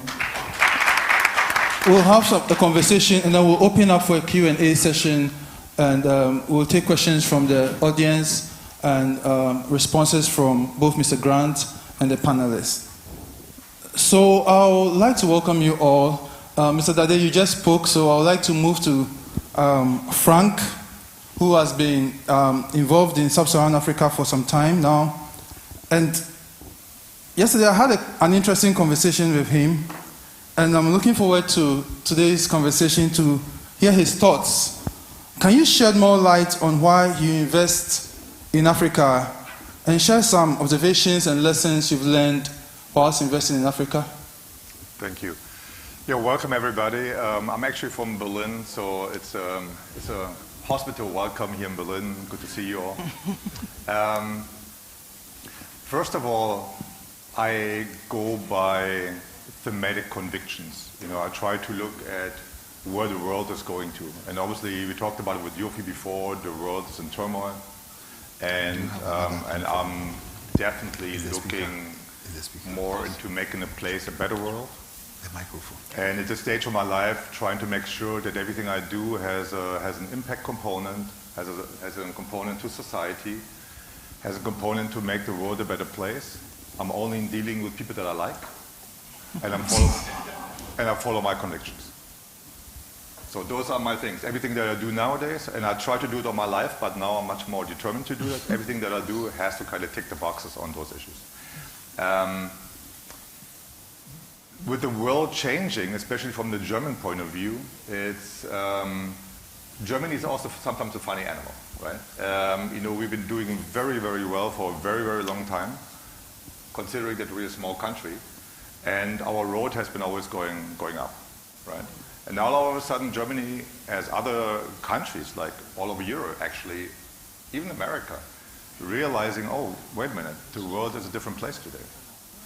Some of them realize, some of them don't, some of them, you know, try to avoid it, you know. But sooner or later we realize that the world is changing dramatically right now, you know, and I think it's a really inflection point, you know, where everybody has to kind of step up. Of course, as an entrepreneur, you know, for me the glass is always half full. You know, it's not half empty. So I think that's an entrepreneurial spirit. And I think what is, you know, what hurts me, to be honest with you, is that a lot of things have been done wrong on the continent for a very long time. And, you know, and if people don't step up, there's a void. And if there's a void, you know, the bad boys are stepping in. You know, so I think we have to kind of lower the void, you know, and be more engaged. And we talked about earlier about people. Business is about people. You know, economic drive is about people. It's about impacting people. For me, clearly, when it comes to the continent, you know, it's, you mentioned this earlier, is young people. You know, like you said, we are passé. You know, we're not yet passé, you know, but it's really about the next generation, you know. I mean, I think the average age, Sub-Saharan Africa is 22, you know, so it's really about empowering young people, you know, mapping out what you really want to do, you know, clustering. We had a conversation earlier, you know, I definitely believe into clusters. You know, clusters of innovation, clusters of young people having a dialogue, having a coffee together, you know, cooperating, collaborating, interacting. I believe in global citizens, you know, so it's not really just about, is it Ghana, is it Kenya, is it Berlin? You know, it's about, you know, global citizens interacting with one another and participating with the world to be a changing place. You know, so I think this is my overarching thing. And clearly my experience in Africa has been, you know, trying to be respectful of the culture, interacting with people, you know. And Yufi always says we're brothers from a different mother, you know, and it's really what it is. I mean, we have the bald head in common, and you know, I think this is really what it is. So, and maybe to give you one example of the investments that I'm doing, I'm part of the NBA Africa. NBA Africa is the National Basketball Association, you know, the league from America. You know, we talked about soccer earlier. And when you look about the NBA Africa, you know, there's a vertical, which is the Basketball Africa League, which is, by the way, trying to avoid a little bit what your young talent is doing with Manchester United. Yes. It's actually creating the new generation of stars in Africa. You know, not having to look at the NBA in America, but looking at Africa, you know, and having something for the young people to look up to in Africa. You know, I think for the next 10 years, we are building 10,000 courts, you know. So it's not just investment, you know, it's really empowering people, young generations, being disciplined, working hard, you know, being educated through sports, having the right mindset, you know, avoiding drugs, being healthy, eating healthy, you know, and really empowering the next generation. And that to me is one perfect example of content, you know, of reaching young people, having multiple layers of impact, yet being a great business, and having a tremendous amount of power, you know, like bottom-up power, I would say, you know, and really changing. And maybe the last thing on this note is my feeling being here in Berlin, Germany, and dealing with the different interactions that I have, and particularly now with the momentum of the NBA Africa, is that there is a significant momentum for Africa at the moment. You know, maybe more than ever. And you see it in the tech funding environment, for example. You know, tech funding environment right now in this world has been dropping like no tomorrow. And Africa has been doubling in the first 2 quarters of this year, you know, and it's about fintech, it's about medtech, it's education tech, it's enabling of the workforce. You know, I mean, the workforce, you know, 50% of the new workforce in the next 20, 30 years will be on the continent, you know. And I think, you know, people should get a wake-up call. And like, for example, Germany is getting a wake-up call now with the energy crisis. A lot of countries getting a wake-up call right now, you know, and let's just hope that this wake-up call is enabling us to make, to look further, to understand how the world is changing, and to really make a move and step up. Okay, thank you for your response. So, Mr. Dade mentioned possible areas, and I'll give you a chance to elaborate further, practical areas that the diaspora can get involved in. But Frank, I'll stay with you one more.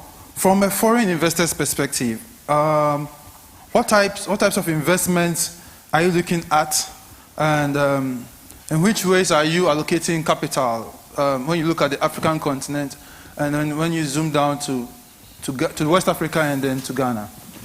I would say things that I'm looking at are three different clusters. I mean, the one cluster is clearly lifestyle, sports, entertainment, music, which is one of the things that we're doing with the NBA, right? So it's a lifestyle, it's content.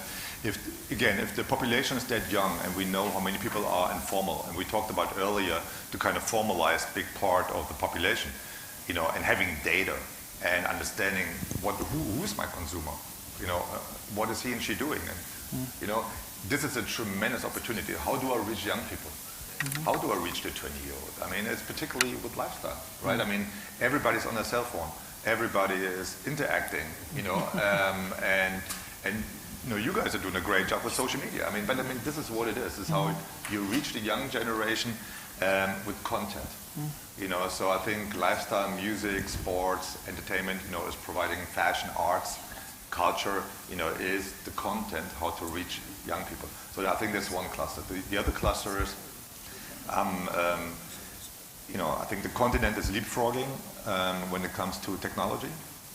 You know, I always use this example, you know, I mean, you are all aware of it, but, you know, when I'm talking to people who are not exposed to Africa that much, you know, I'm always using this example of the fisherman, you know, on the coast of Kenya, you know, that is fishing his fish and then double checking on his app, you know, what is my commodity prices on the different types of marketplaces, you know, so I can make more money on the fish that I just caught, right? I mean, this is for me like a great picture of leapfrogging. So I think there's a lot of leapfrogging going on, so it's got to be technology, that's for sure. And then the third thing is basic stuff, you know, don't be complicated, basic stuff, you know, it's food, it's agro processing, it's real estate, you know, it's food, water, shelter, basic stuff, you know, and maybe the last thing on this note is when it comes to, as an investor, for value for money. You know, look at all these kids in the Silicon Valley, and even in Europe, which, you know, is kind of catching up to this crap, you know. You know, the world is not about a dog walking up. You know, it's not about that, you know. It's about, and this is really what I love about the continent. One of the many things I love about the continent is that every young entrepreneur has some kind of purpose. You know, everybody comes with some kind of conviction, want to do something good for home. You know, we've been lacking this in Europe and America for a very long time because it's all about money. You know, on the other hand, there's no contradiction either. You know, because you can make money with your connections if you do it right. You know, you just got to play your game right. And maybe the way in, I would say for me, it has been, I mean, I was lucky enough to meet Yofi at a very early time in our life. But even then, I would say, and you remember that, my macro analysis from the continent, if I want to do business, was actually pretty simple. I made a very fundamental research. And my fundamental research basically came to two countries, you know, like 10 years ago, which was Ghana and Kenya. Very, very early. And then I said, okay, I'm going to concentrate on those geographies. There are clusters of young people, things are happening, you know, there's solid leadership. And I think the leadership dramatically improved in the last 8 years in Ghana. You know, I'm very confident and comfortable, you know, with the leadership. Those are not all politicians, you know, those are all global citizens, savvy people. They know what they're doing. By the way, more than in Kenya. And so this has been a great help. And I think you have to find a gateway into the continent. And of course, you know, your legal environment helps you, your double tax treaties help you, you know, even the British law helps you. Of course, there's a discussion about currency. You know, currency is an issue.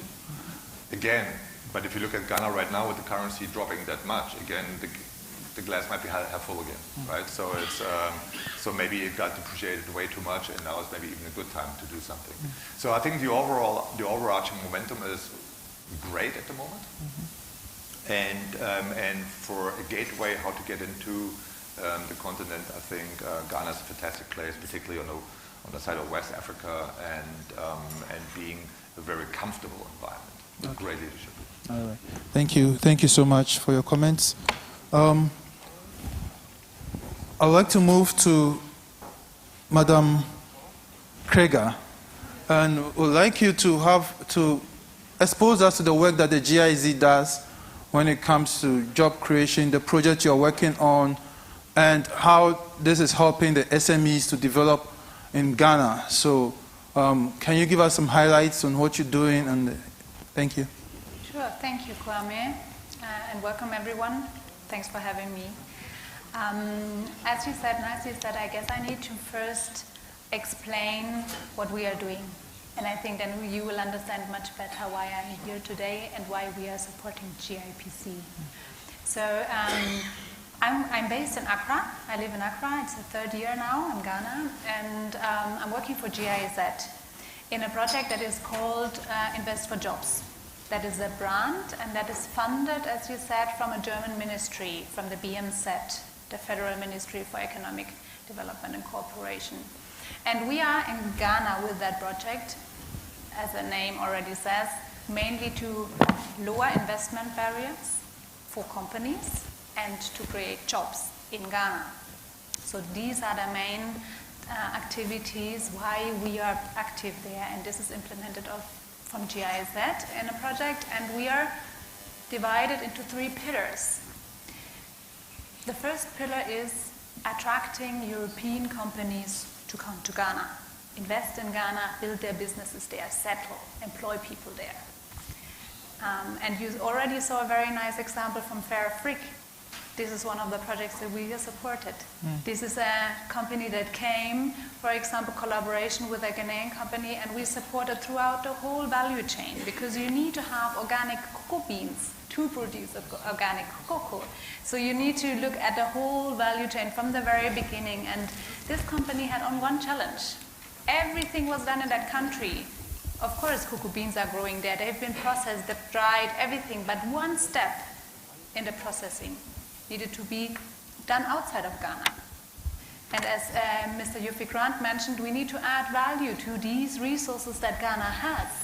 So we supported that company that the last step of the processing can be done in Ghana. And the chocolate can be 100% fully produced in Ghana. So that is an example of the first pillar that we do. We bring European companies to Ghana. The second is support Ghanaian companies, small, medium-sized companies, to grow or to have access to the European market, for example.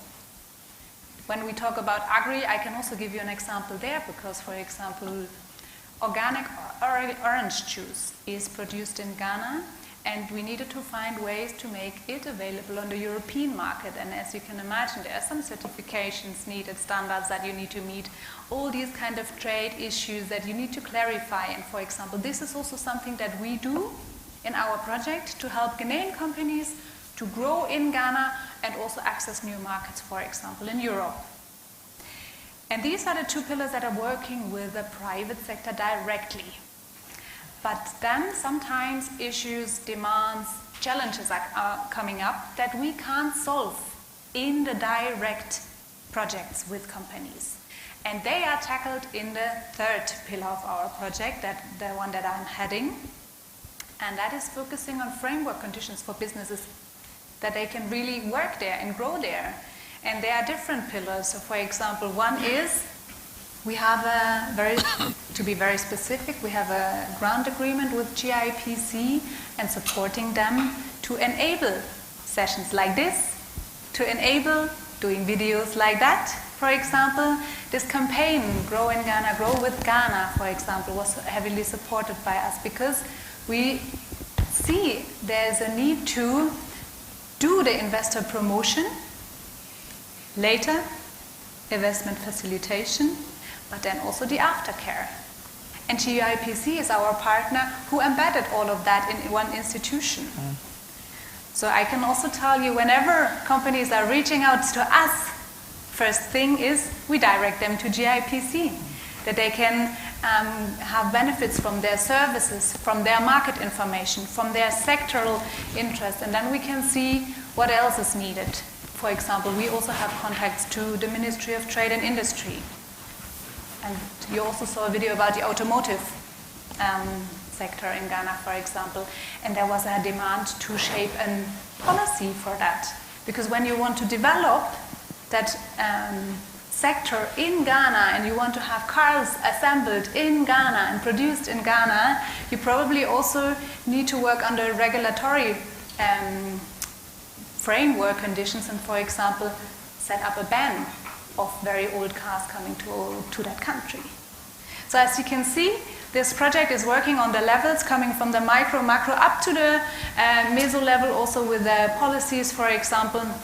And the reason why we are here today is mainly because of the collaboration we have with GIPC, because it is crucial, and I'm super happy and proud that something like this can happen now after COVID. I think in this economic situation that we have right now, the personal contacts are key. We need to have trust. There are different things that are important for also businesses to do that step, to go to Ghana, for example. And I think these networks, these exchanges, opportunities where we can share our challenges, but also share the opportunities and share how we have overcome already some of the barriers, and talk to companies who are already, for example, in Ghana. I think this is crucial and this is key. And this helps also our project a lot, and that's why we supported that roadshow, and that's why I'm also here to talk to every one of you, to explain what we do. And we have among GIPC also, of course, other networks and other contacts in Ghana. When you want to reach out, please feel free to reach out to me directly. Thank you, Donna. Thank you for your comments. I'll come to you, Boche. You mentioned that you were in the UK for about 30 years. I want to know, at what point did you make that decision that I needed to come home? And what was your aim coming home? And for the diasporan community here, what was your approach? You gave highlights in your earlier comment, but what was the approach? How did you go about it? Because sometimes the question is, we want to come home, but how do we come home? So can you give us a practical experience on and make some comments on that? I think with everyone's situation is different. Even though I left home 30 years back, still have businesses in the UK and other countries, it was like I never left home, because the business I was in, trade finance, venture capital, and that we invested in Ghana. About 10% of our business was in Africa, so I made it a point to invest in Ghana.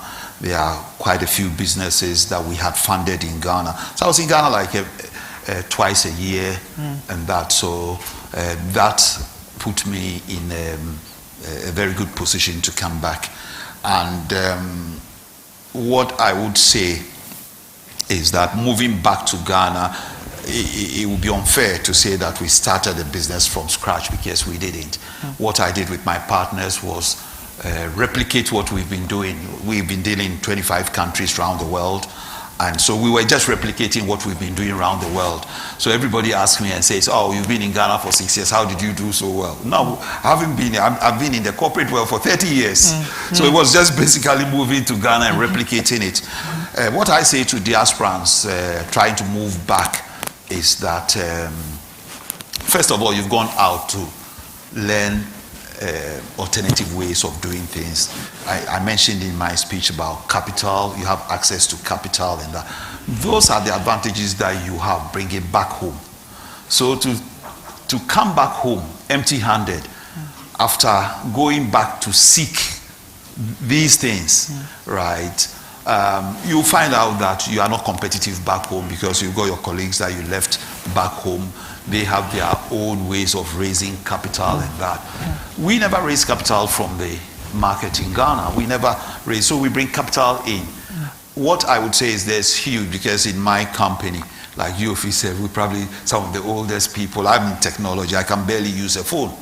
Right? Most of my guys are very young people. I'm an entrepreneur. I've put them all together, put those resources together. Very sharp, young Ghanaian staff, right? Put them together.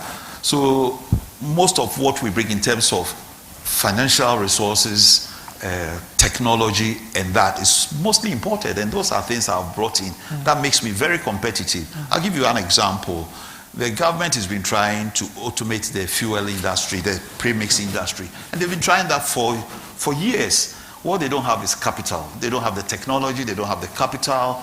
So I tried because I've been speaking to some of the banks, right, and they want our business. So I said, okay, fund these ones. And it was like, well, mother's passport, your great-grandfather's, and all sorts of I went back to my bankers in England, and within 2 or 3 days, we had reached a deal. And that enabled us to fund this project, which basically is a project that we are funding for. It's a BOT project, which means we fund it, and the government pays us over a 10-year period. They put in zero. We've raised the funds from outside. It's on our books. And those are sort of things that the diaspora should be looking at. Right? What to take back home. But you get frustrated when you get back home empty-handed and think that you are going to compete with the ones that you left back because they've been in the space and you can't compete with them in that same space. Your comparative advantage is what you bring back. Okay, thank you. So you were in Ghana, sort of, and what would you say to those who haven't been going home often, who haven't had that kind of experience? You had sort of a footprint before you finally jumped. What would you say to those who haven't done that, and what approach, what challenges should they expect in navigating coming back home? Because we want them back home. I think that I mentioned 4 areas of investment. I mentioned diaspora direct investment, which we do, which means that you invest in equity, like in the company and run the companies and that, right? You invest directly. And there's a portfolio investment. I believe GIPC has done a deal with Ghana Stock Exchange. You can invest in companies, stock exchange, and that's portfolio investment. We do that sometimes through KGL Capital. There's the area, some of them want to, they always do, like invest in their villages, schools, and that, philanthropic investment.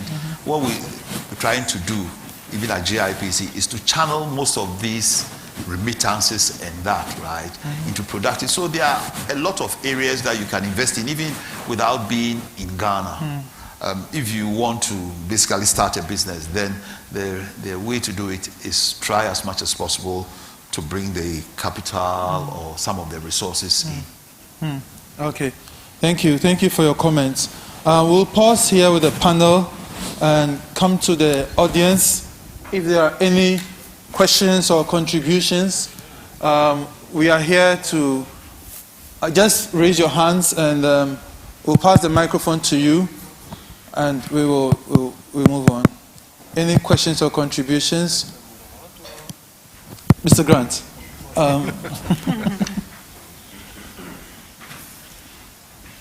Just wanted to add on to what Alex says. I mean, it might surprise you to know that averagely, the diaspora sends back home in remittances about $4.5 billion a year. That erstwhile has not gone into real productive sectors. You know, they send the money home to look after the grandmother, mother, siblings who are back home, etc., etc.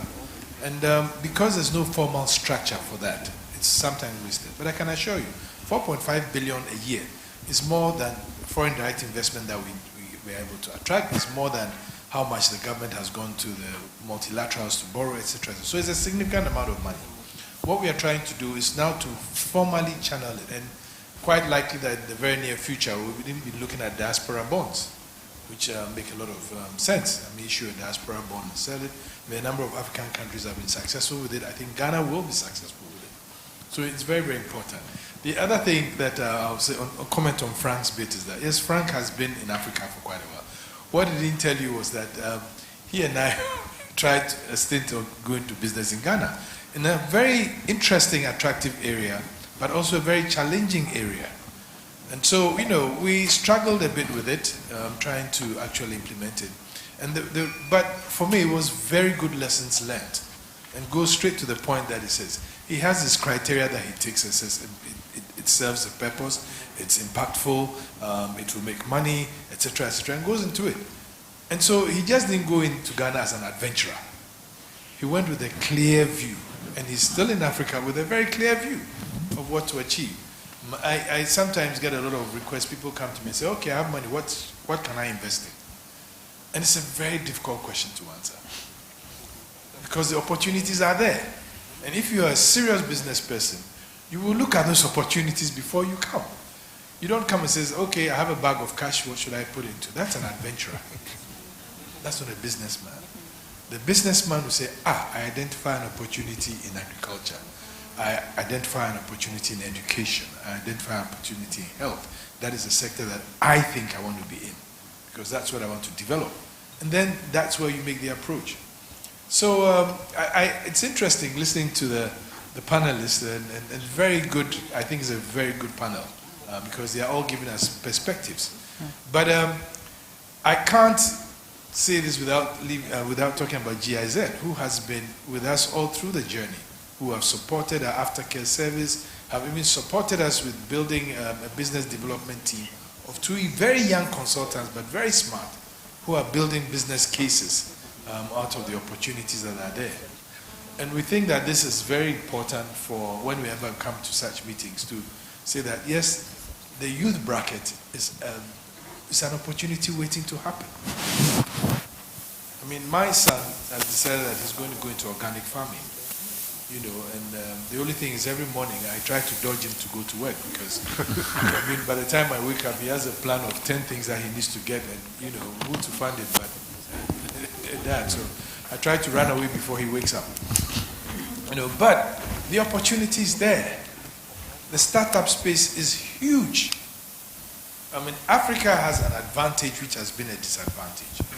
The advantage being that the cost to entry may be low, but it's also a disadvantage because the risks are there.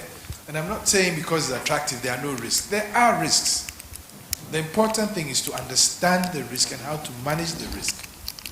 You know, yesterday somebody called me and asked me about, okay, so your currency is depreciating, but how can I bring my dollars there? Because it will be more difficult to take my dollars out. And I said, you know what?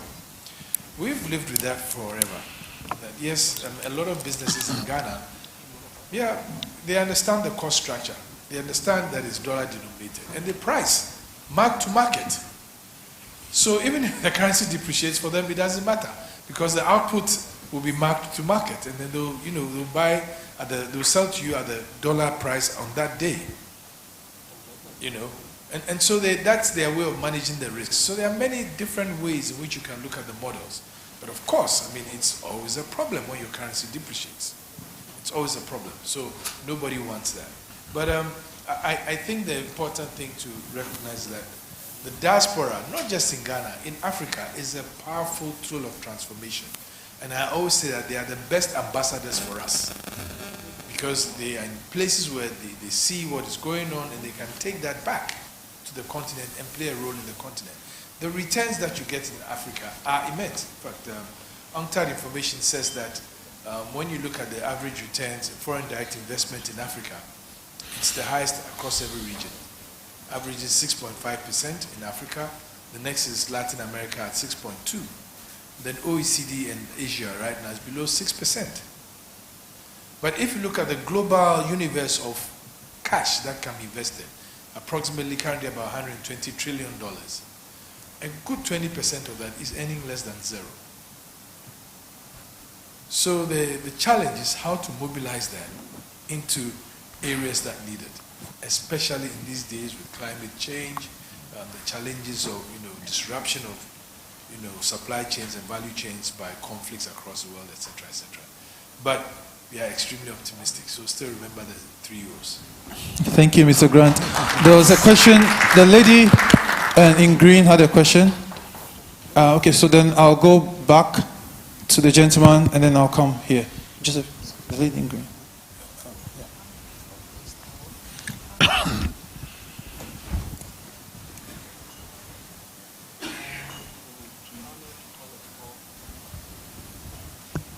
Good afternoon, everyone. Thank you to the panel for the discussion. My question is directed at Mr. Alex Deddy. I was really interested in how you spoke about the philanthropic investment, and I wanted to particularly ask you about your KGL Foundation. in line with what Mr. Grant said about the Sustainable Development Goals and how most of the development projects and even the investment projects that we are currently taking on is highly aligned to the Sustainable Development Goals. I just wanted to find out, like in your foundation, have you set matrices in place? You mentioned like 5 different sectors that you focus on. So the question is it aligned? I mean, it is aligned in a broad framework, right?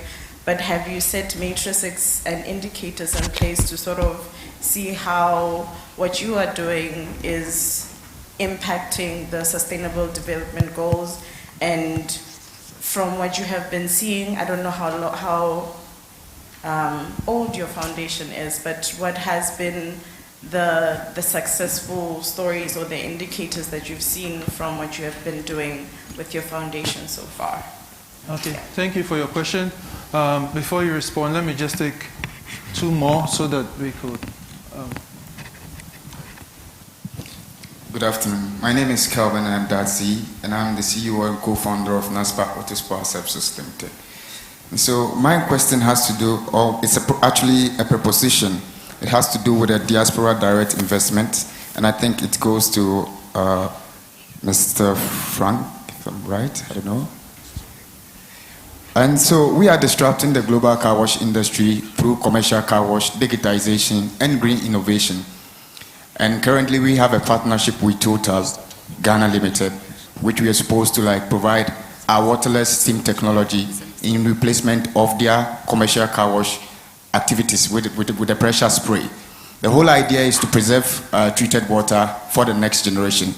And so this is a proposition that I'm making to the diaspora over here. I came all the way from Ghana through the BMZ program, African Young Leaders in Business, organized by the BMZ. As part of it, looking for investment opportunities. And as a member of the Ghana Investment Promotion Center, I'm here to partner with like-minded and people interested in the space of green innovation. Thank you. Thank you. We'll take the last one from this corner. Then we'll take responses. I'll come to you. Yes, madam. Hello. Yeah. Just. So hello everybody, my name is Bienvenue Anguille and I work for the foundation Green Tech Capital Africa Foundation, and we support the African ecosystem there. So what I have is not a question but it's just a contribution, and it will complete what the former speaker said about opportunities and startups. So we as a foundation, we are organizing an investor trip in Ghana. It will be at the end of October, and I think that it is a concrete opportunity for all of us and all of you that want to know more about the dynamism in Ghana, the startup scene. We are a special focus on the agribusiness. So if you are a firm who is interested in knowing more about the ecosystem of startups in Ghana, so I will be glad to show you how it works. It is a cooperation with the GIZ in Ghana. We work together for that project, so it is something concrete. If you want to discover its ecosystem startups, you are very welcome to do so. Thank you very much. Thank you, thank you. And just to segue into her comments before I come for responses from Mr. Dade and Frank, what's the role of GIZ in harnessing investments, diaspora investments actually? If you could throw some light on that, Donna. Yes, thank you so much. Is it? Please. Thanks. So we already heard 2 examples here, for example. So one is a green tech, where you can reach out to them when you're a startup and when you want to have some support, even accompany them to Ghana. And another example is also that Young Leader Management Program that was also supported by or implemented, among others, by the GIZ, for example. So as you can see, we try to enable diaspora people to get access to that market. And there's even another thing that I can also mention, another project implemented by GIZ. It's called We Do. So you can Google We Do. If you, for example, a Ghanaian here in Germany and you don't want to move there, but you still want to do business in Ghana, you can probably find a counterpart, family, friends, some of your relatives that are having a business there, and they need some support in scaling up. We do is a project that matching these two people and enabling them to grow a business together.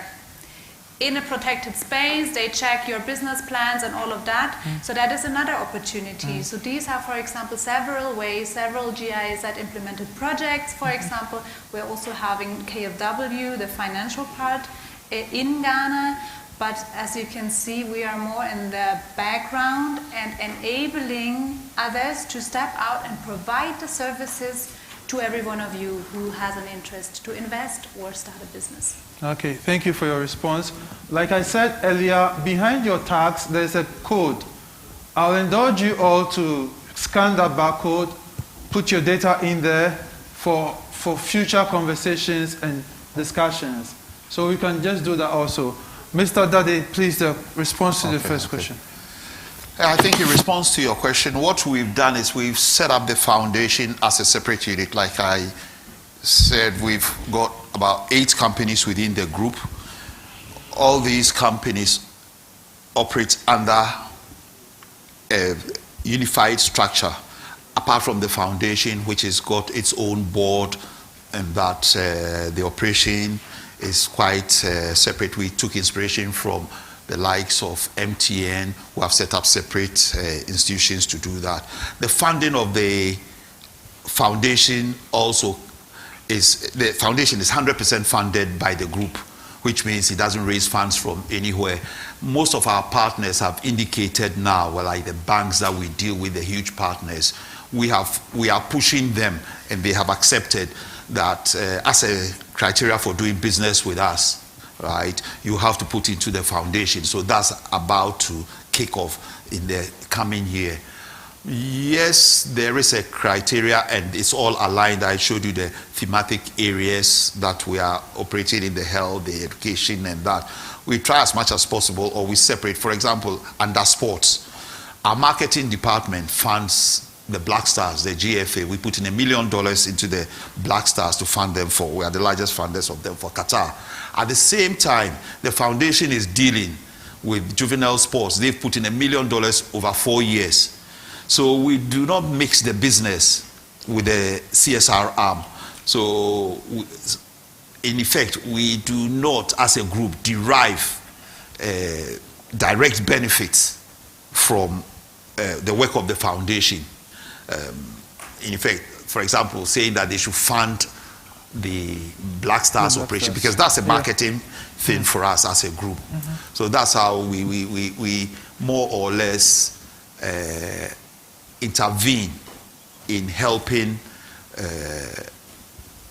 non-profit organizations. Like we said, this year we've picked 32 non-profit organizations. We've supported the First Ladies Foundation to build a hostel in Kolebu. We've supported Kokroko Foundation with $100,000 to supply incubators. So we intervene with non-profit organizations who lack funding. So it's all totally aligned. And it's also predominantly aligned with, apart from health, most of what we do is about youth entrepreneurship and youth empowerment. Okay, thank you. Thank you for your response. Frank, can you respond to do you have any comments to the question about the car wash and the innovation that they are bringing in that side? I'm not sure if I understood the question, but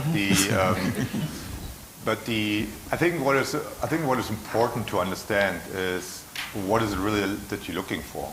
I mean, do you look for management support? Do you look for management support plus money? Do you need to access to markets with money? I think that's the first layer, right? You know, I can just only tell you from my point of view. You know, my world is the world, right?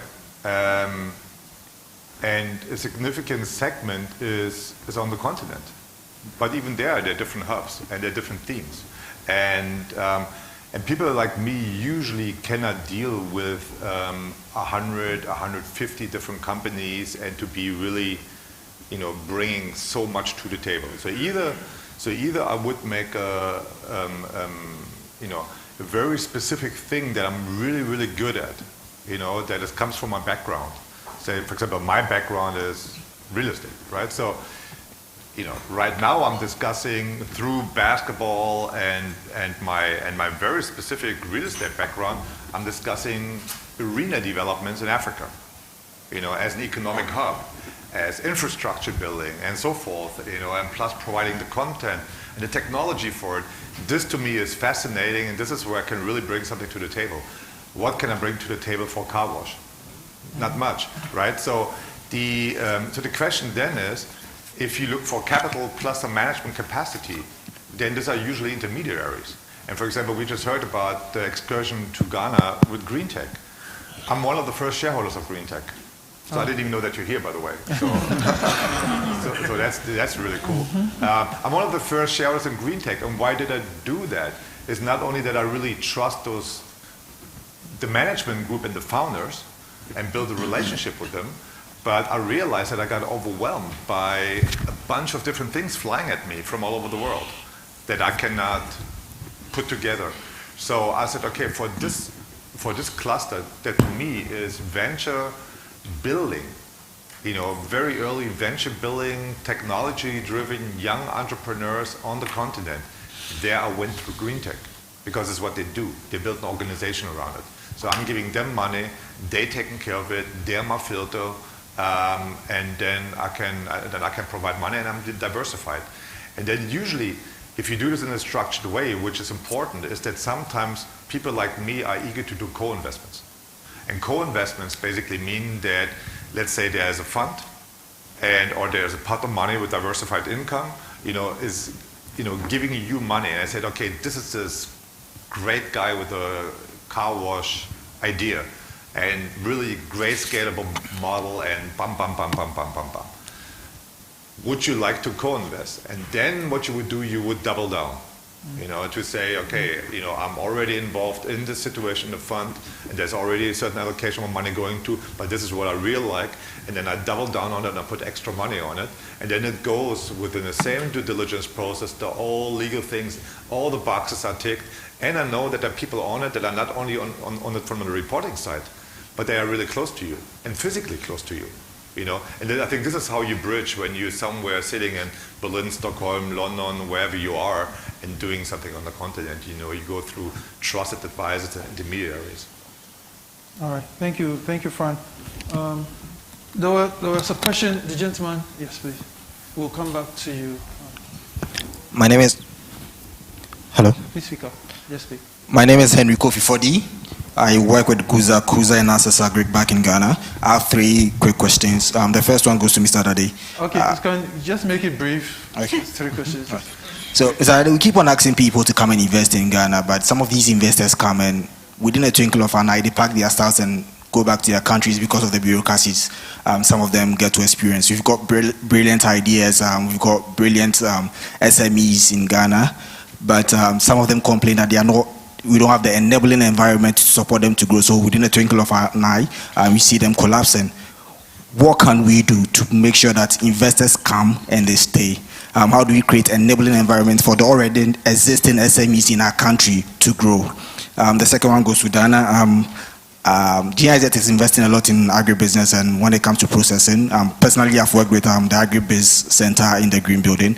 What other sectors is GIZ looking at? And the last question, anyone can take it. I've had the opportunity to review some few business ideas and concepts, and one thing that comes up when you are asked what do you think will hinder your business growth is change in government. It looks like when there's a change in government, you would have to start all over again. And most businesses experience that. How do we overcome it? Okay, Thank you. I would have taken a few more questions, but you've asked 3 questions, so.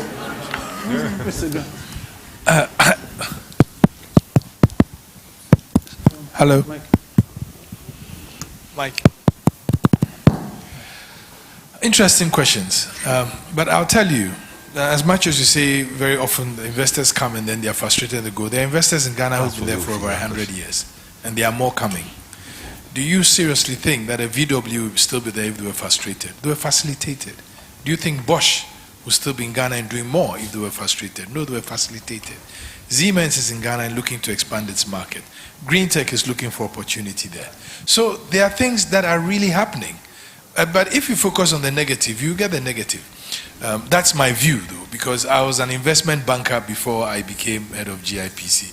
So I was one of those people that you'd hate to meet. But the reality is that there are real opportunities. And I think that what we've heard today from between Frank and Alex should tell you clearly what you shouldn't come to the markets to do. To come to the market with your own views on how the market should work. It never works. And Frank did say it. You should respect the culture. And Alex and I have had this discussion for years, that you often have people come from the diaspora and they tell you, well, where I'm coming from, that's not how it's done. So it should be done that way. It doesn't work that way. I can give you a very practical example of a great American company that came to Africa with a great business concept, but they failed miserably and had to pack out. I'm sure you know the company Chick-fil-A. Now, I'm told the story that they came to Africa a couple of years back. Great brand, but they do chicken. But, you know, if you're going to do chicken in Africa, you should know how Africans want their chicken. Yes, they want a spicy, hot pepper. If you go the chicken that has sugar in it, no. It would never work. So they just couldn't crack it because we're doing great chicken. It sells in North America, it sells elsewhere. Why come it's not selling in Africa? Because you put sugar in it. African doesn't want sweet chicken. I'll take the they want hot pepper chicken. You know, so those are some of the things I said. And Frank said it. He's defined. Alex too said it. Very clear on what they are looking for. I mean, I get this question all the time. When I get people to say, oh, in Ghana, if you don't know anybody anywhere, your business doesn't go on. I'll tell you, and I told Alex the last, 80% of the people who come to sit in my office to come and talk don't really need to see me. They don't. They can go ahead and do whatever they have to do, but they believe that unless they see me and talk to me, the business wouldn't work. So I humor them. I have a good conversation with them. I encourage them. I say, okay, do this, do that. And they'll come and say, oh, yeah, because I spoke to you, I was able to break. It doesn't work like that. Everywhere there are business difficulties. I can't get up from Ghana today and come to Berlin and say I'm going to set up a business. I'll be stupid to do that. Unless I see a market that I know beyond doubt that even if I close my eyes and I throw the money there, I'm going to get a return. I'll have difficulties. I'll have problems. And I'll come here with the same mindset that, oh, I need to meet somebody in government before my business will work. Not true. There are business people here who I'm sure have set up their business and never come across a government agent. And the same is with Ghana. So we need to defeat some of these concepts. I know it's an age-old view that that's how it happens. You know, but I can assure you that I am not sure. Unless you don't have your game really spelled out well, then you think you need somebody's help. That's what I've come to realize. And I'll tell you, small businesses are the same everywhere in the world. In fact, this global statistics says that out of every 100 new ventures globally, only 10 survive. Because sometimes they are not prepared enough. And it takes too much to handhold them to the point where they are. The cost of doing that surpasses the benefit. So they don't get it. But the opportunities exist. I mean, I am an eternal optimist. I think opportunities exist everywhere. Even more obvious in Africa, though. So I think that's what I'll give to you. And I know you've been coming to Ghana, but I'll tell you, as somebody said, maybe you're sitting on the wrong horse. You know, when you sit on the wrong horse, when it says go left, to 10 left, right, and start going. And so the real thing, and it's been well expressed on the panel, get your act together before you go. You just can't run and jump 2 feet in and expect things to work. I have seen that myself. I've tried to do things, and I come back and I say, lesson learned. Do your homework. Do your homework before you venture. Don't go and expect that it's going to be all clean and that once you go to everywhere, it will be the same. If one has set up a business in New York, it will be the same. And Frank has said it. I mean, he's done businesses all over the place. But before he goes, he looks at the sheet, the rap sheet, and says, okay, what can I deal with? What can't I deal with? Does it fall in line with what I want? And he said something which to me is also critical. I like to work with people I know, or people I can touch. If I don't know you, I can't see you, I don't know whether you and I are on the same page. I want somebody who's on the same page with me. So what is a risk to me is a risk to him. What is a reward to him is a reward to me. So then we can move together. But if he has other ideas in his head, which are not in my head, I can't see how I'll work with you. That's human nature. So I hope that at least will give you a bit of, and both of them have expressed it. Alex said it. Alex, I used to have all sorts of conversations about the diaspora coming back and feeling entitled. So, oh, because I'm from Germany, I have the right idea and I have the right way to do it. It doesn't work that way at all. You need to understand the culture of the people, and you need to work with those who have done it, have built fantastic successful businesses. Thank you, Mr. Grant. Okay. Mr. Dade, if you can. I think to add a diasporan perspective of what Yofi has just said, I've been involved in this space on these arguments. Like it was said, I've been championing not only diasporan socio-economic inclusion, but political inclusion. I've listened to both sides of the argument, where the local side and the diasporan side. There are two sides. There are two sides, obviously. When you speak to the diasporan, he has a side. When you speak to the local, they have a side. And just like what Yofi said, the diasporans come in and try to tell the locals what to do. They detest it. So they make it as difficult as possible for you. They will tell you that you left here and went to England, Germany, US, and you didn't leave any slaves here to clean the streets. Why have you come to tell us that the streets are dirty? If they were dirty, you should have stayed and cleaned them. Right? So there's all that argument. And one thing I always say is that the foreigners do better than the diasporans, because the foreigners coming in to invest in any country, not only Ghana, think that they are going into an unknown territory, so they do their work. Having lived in England for a greater part of my life, I've lived in England more than I've lived in Ghana. Children educated there, everything there, right? If my thinking is like a typical Ghanaian's thinking, then I need my head examined. Then I never lived in England. I never lived in Germany. I never lived in the US. You think more like a German. Think more like an English guy, like an American, because I've lived there 35 years. I'm 61. I've lived there more than I've lived in Ghana. So when I'm going into Ghana or any other place, right, I should accommodate their practices culturally and that. And that's what you should do going in. When you go in, yes, you know that it doesn't work like England, it doesn't work like Germany. The buses are not coming and that, right? But you still maintain that they should come. That's where you get your frustration. You still maintain that it should work. I used to go to people's offices and wait for 3 hours. Yes, I'll wait. It's not. You have an appointment. He comes into the office. He says, so I've got an appointment with XXX, so I have to leave. He leaves you there for. So that is how business is done there. So if you go in with the mindset that it's done like it's done in Germany and that, right, then obviously you face those.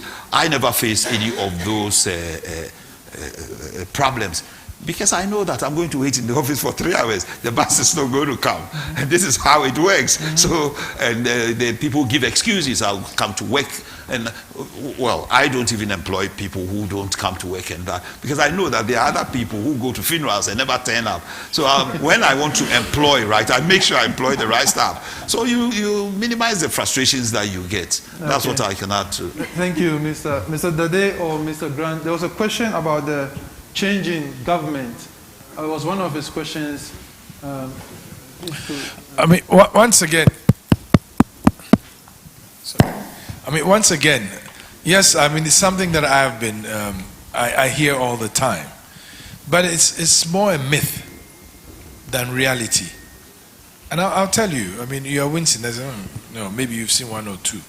Look, what I've realized, and I'm sure Alex will be, I mean, even Frank, we've discussed before, if you go in as a businessman and you go and do a sweetheart deal with the government, you should know yourself that you've done a wrong deal. And anything can happen.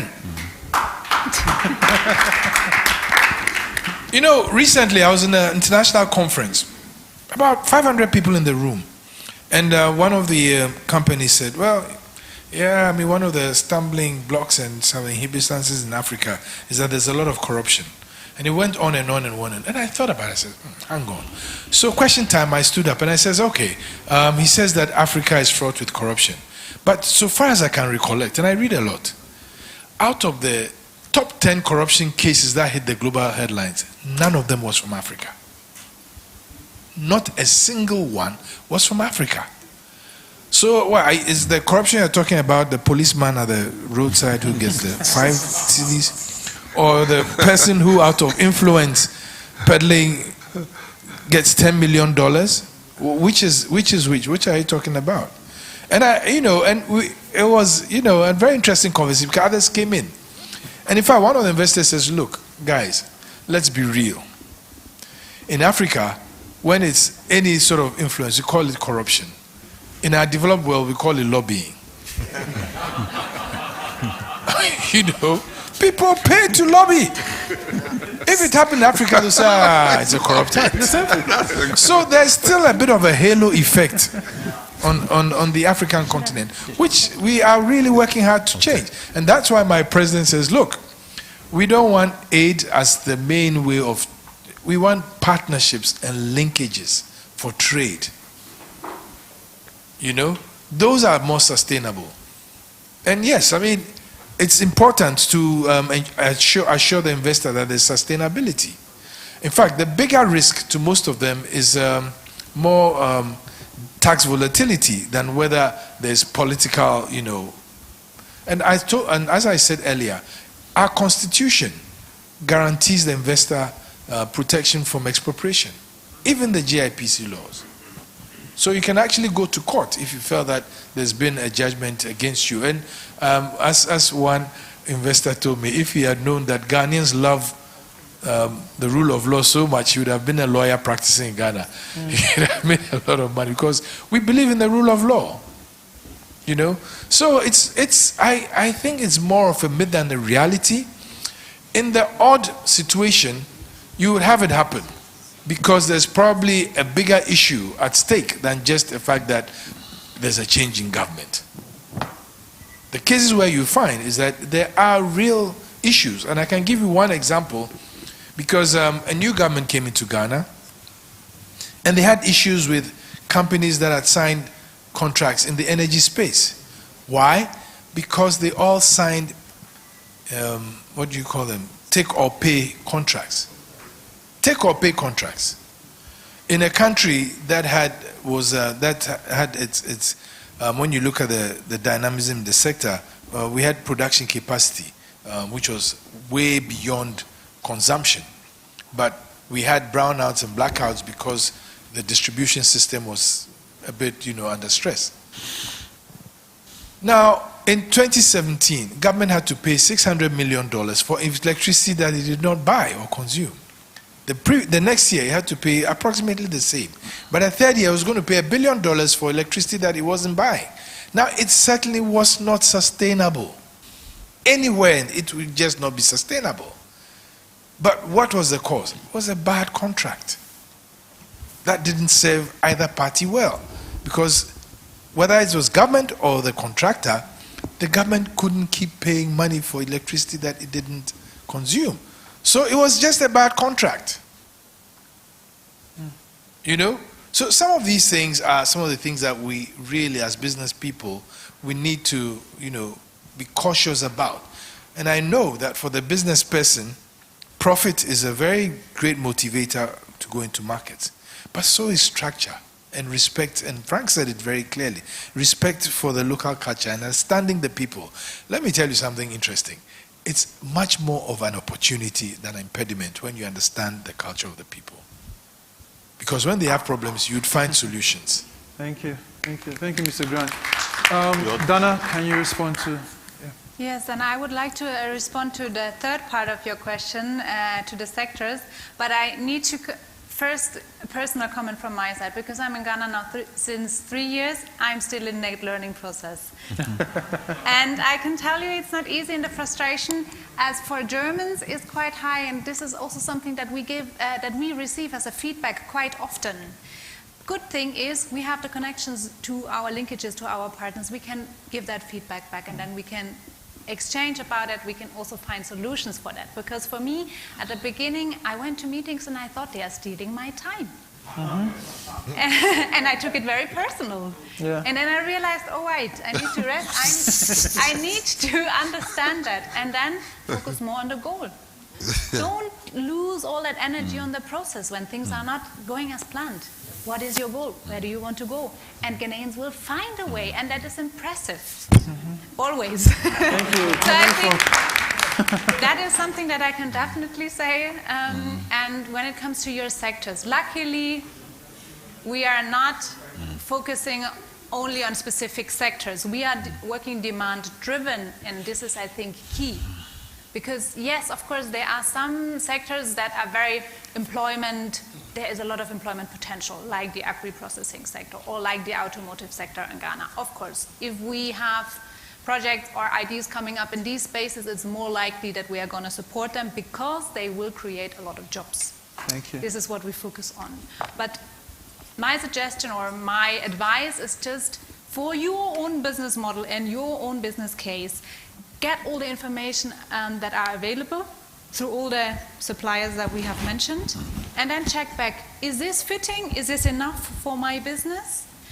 Or do I need to rely on any incentives, for example? Then probably it's not the best time yet. So it depends, but then I'm sure the surroundings are good enough. You also asked, what can we do? For example, GIPC have set up the aftercare division.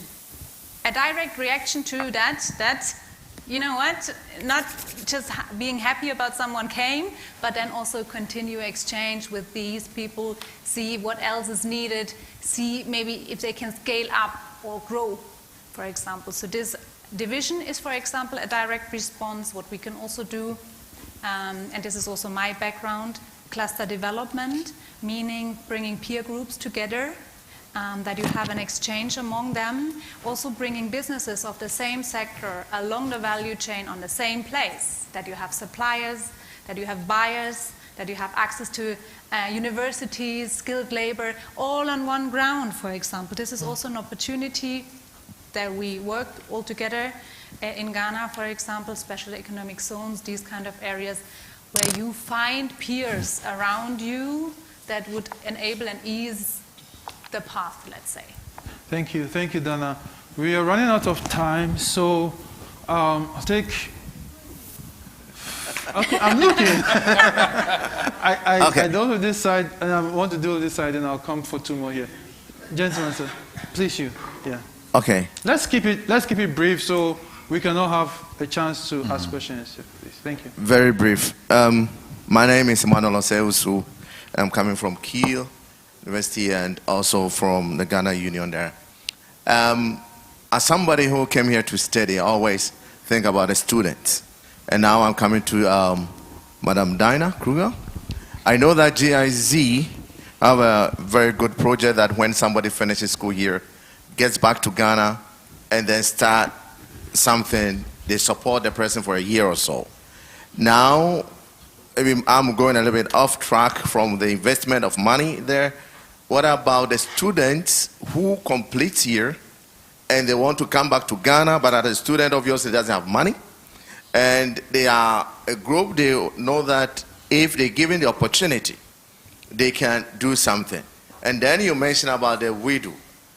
The investment from the remittance that they try to do sometimes is the money involved for such a student writing a very solid proposal is a little bit limited, and then you cannot invest. Do you have a program that will encourage these students to come back to Ghana to help, than maybe to stay here while struggling with the system. Okay. That is one point. The one that I'm going to, Mr. Frank, talking about MBA, that is good.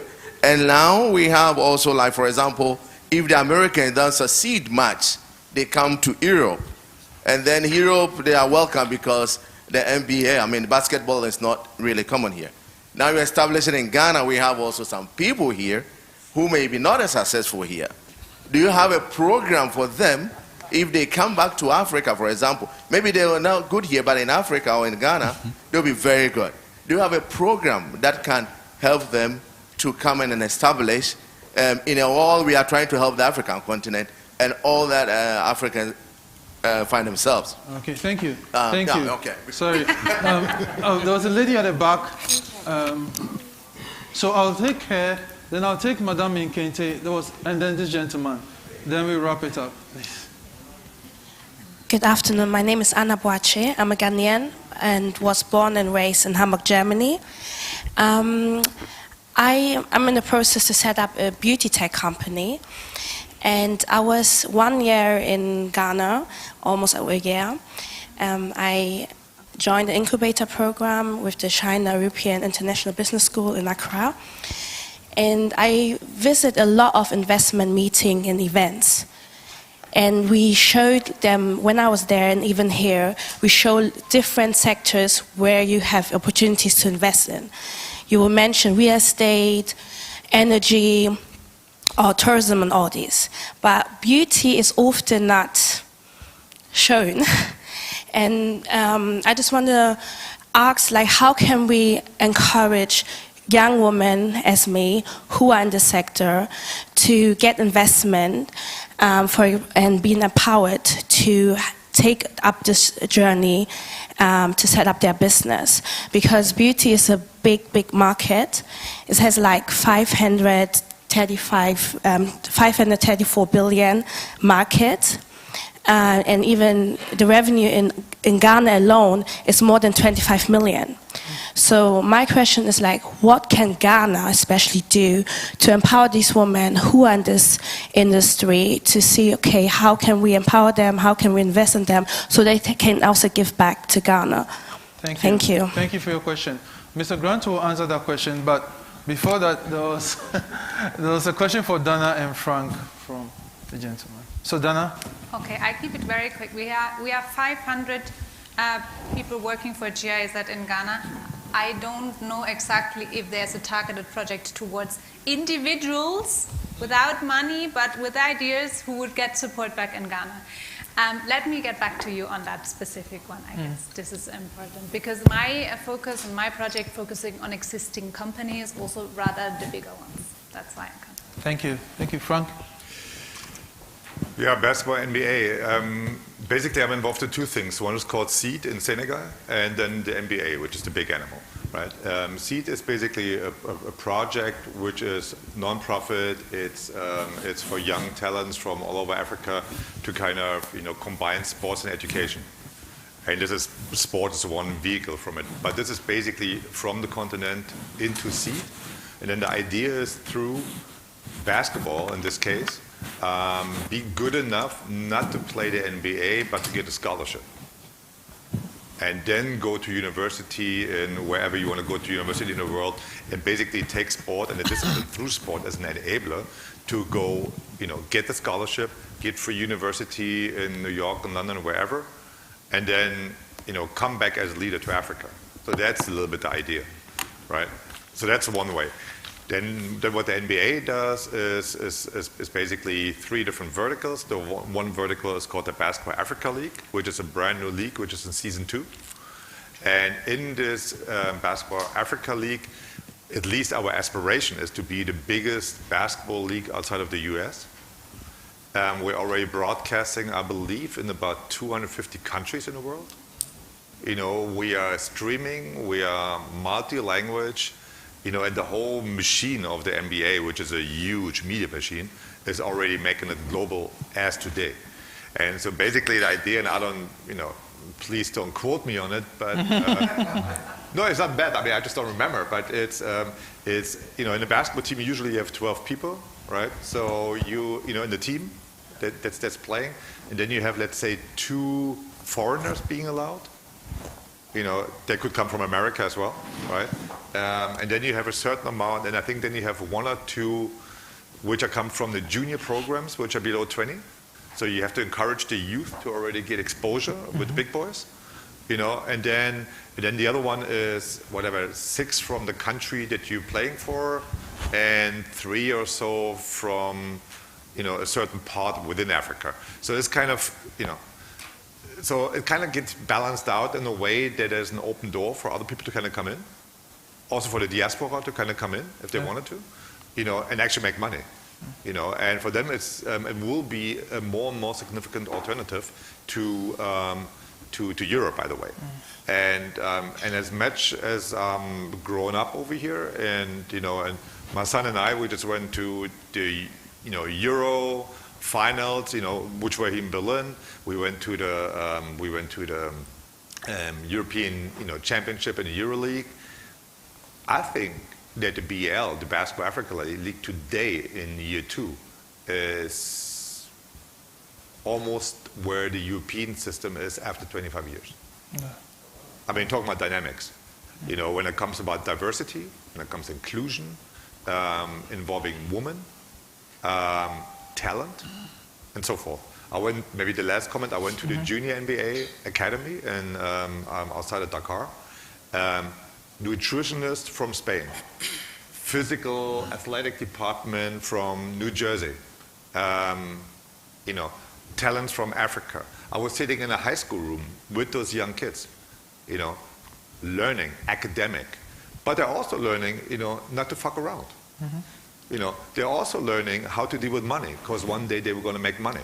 It's not too late, you know, you don't wait until it's too late. You know, you learn how to deal with money early while you're on top of your game. You know, this is when you learn about money, and not after you retire as an athlete and not knowing, making no sense out of the world. You know, this is what you do. And this is all incorporated with the kids early. This doesn't happen in Europe. It happens in Africa today. Thank you. Thank you. Thank you. Thank you for your question. Mr. Grant, just a brief remark on the skincare. We put fashion and all that under the creative arts, because mostly that's what it is. And the creative arts in Ghana is taking a real explosion now. Unfortunately, I would say unfortunately, incidentally, music has taken the lead, because we know that music probably goes faster than fashion. I mean, music is on radio, it's streaming, etc., etc. We're not having enough fashion shows for people to see the fashion. But it's really happening in Africa large. I mean, I'm sure you know about the Lagos Fashion Week, you know about Cape Town Fashion Week. Ghana has all these things that is done in Spain, that it's actually attracted fashion designers from Ghana to showcase in Spain and in France, and the Paris Fashion Week. So it's a question of exposure and how we can mainstream it. But beauty. Oh, yours was beauty. Well, I must think there is also Gwen and Rebecca, and that they are doing this beauty thing. I know it's huge. With even TVET and that. So there is right. Okay. On the beauty side, what I can tell you is that it's not one that suddenly pops up when you talk about the investable, areas. That's being just brutally frank. It doesn't pop up.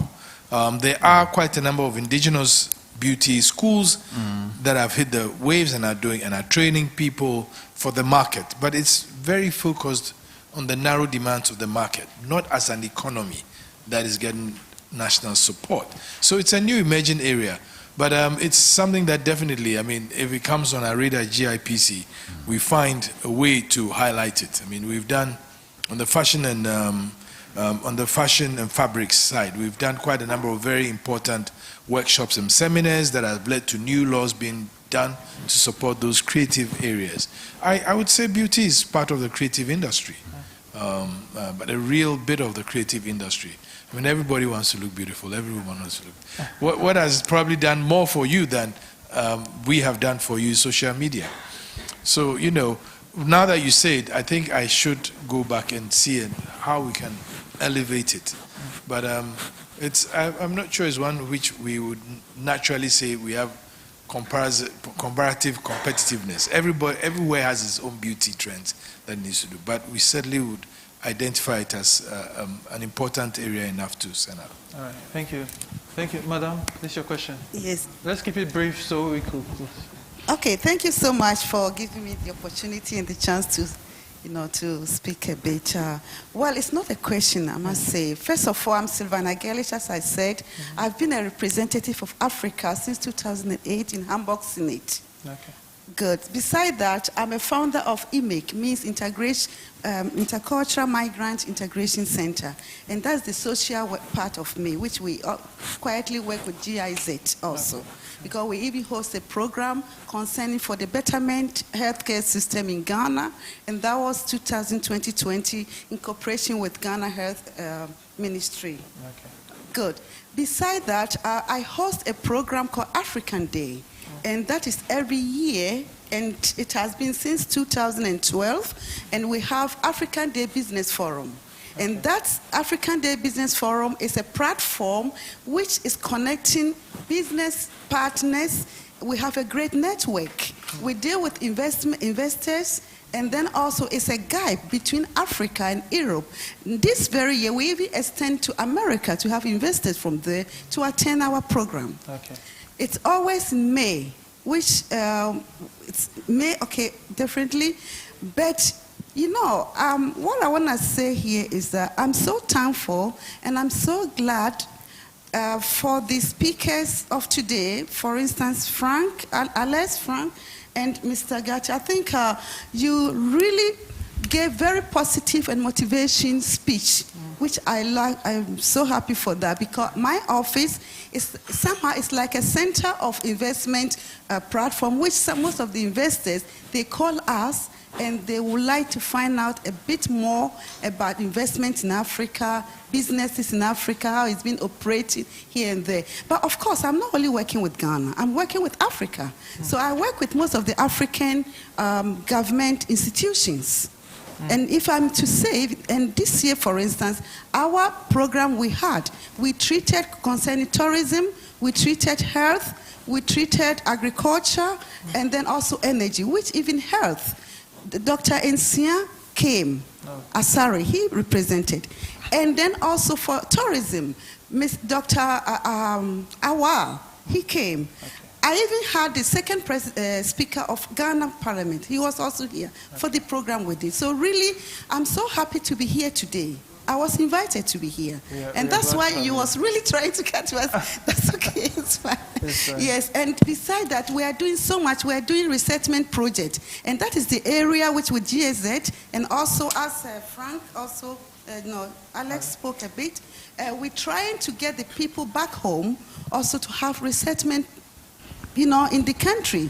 So these are a lot of questions which I need, and I know the time is too limited. Yes. We just set up with 1 o'clock. Yes. We came from Hamburg this morning. Yeah. Yes, so really there is a time to meet, and I learned that there is also B2B discussions, which I'm very interested. But of course, for Frank, Alex, and Mr. Grant, okay, fine. We definitely need to sit down and have B2B discussion. Okay. Thank you so much. Thank you so much. Thank you. Sir, your last question. Yes, sir. Hello. My name is Oscar, and Oscar Gabada, and I'm from 5D Engineering and PM Consult. So what we do is Please keep it brief. Yeah, of course. I'll keep it very brief. We want to fill that gap of building for the people in diaspora back at home who don't have the time and also they know how to enter into the real estate industry. Okay. First of all, I have an answer to the question Mr. Emmanuel Owusu asked. There is a program by the GIZ and SIM called the Business Development for Africa.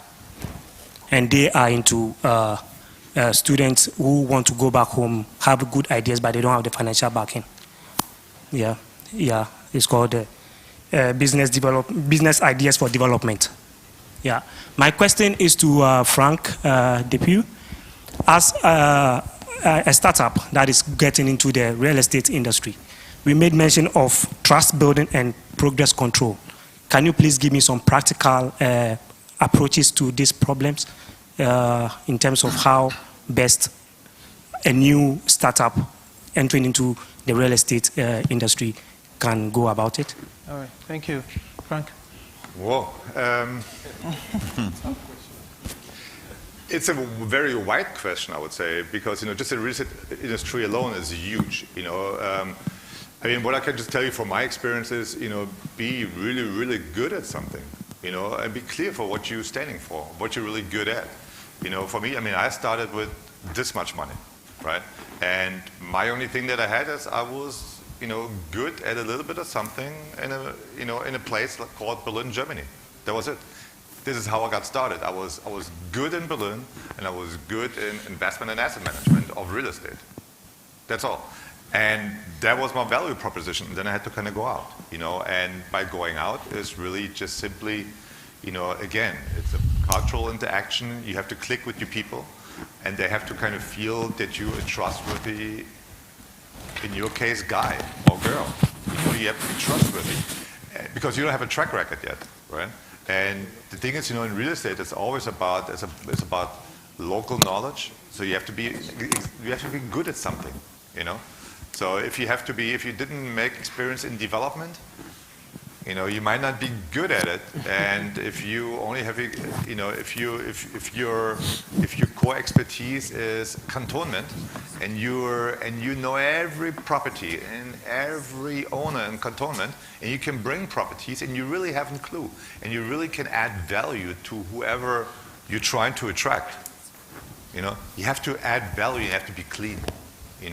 And when people double check you, right? People are going to check on you. They're going to check. Tell me about this guy, And if you don't come up with being 100% committed, honest, and clean, it just simply does not work. But you have to be either way, like in every other business. You have to be just damn good at something, and then kind of bring in a case. All right. Thank you. Thank you very much. We want to give a warm applause to our panelists for such a wonderful session.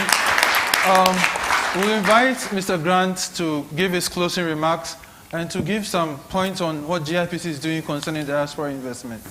Please. Thank you. Okay, I think, first of all, I want to express my very sincere appreciation to the panel. They've been fantastic. I think we've learned a lot. I have learned a lot still. And I'll tell you, when I first met Frank, I was green and wet around the ears in certain aspects of his businesses. But I learned, through him I learned a lot of stuff, and I continue to learn. And I think the panel today has given us a lot that we can actually chew on. The partnerships, the reasons why they work and they don't work. And they've been very practical and pragmatic. That's what I like about it. It's a no-holds-barred conversation we've had. And so I'd like to say a very big thank you to all of them, Frank, Diana, Alex, for your perspectives. But like I said, it's been great even beyond the panel. The questions have been spot on, they've been challenging, they've been provocative, and that's what we need. That's what we need to set our plans going forward.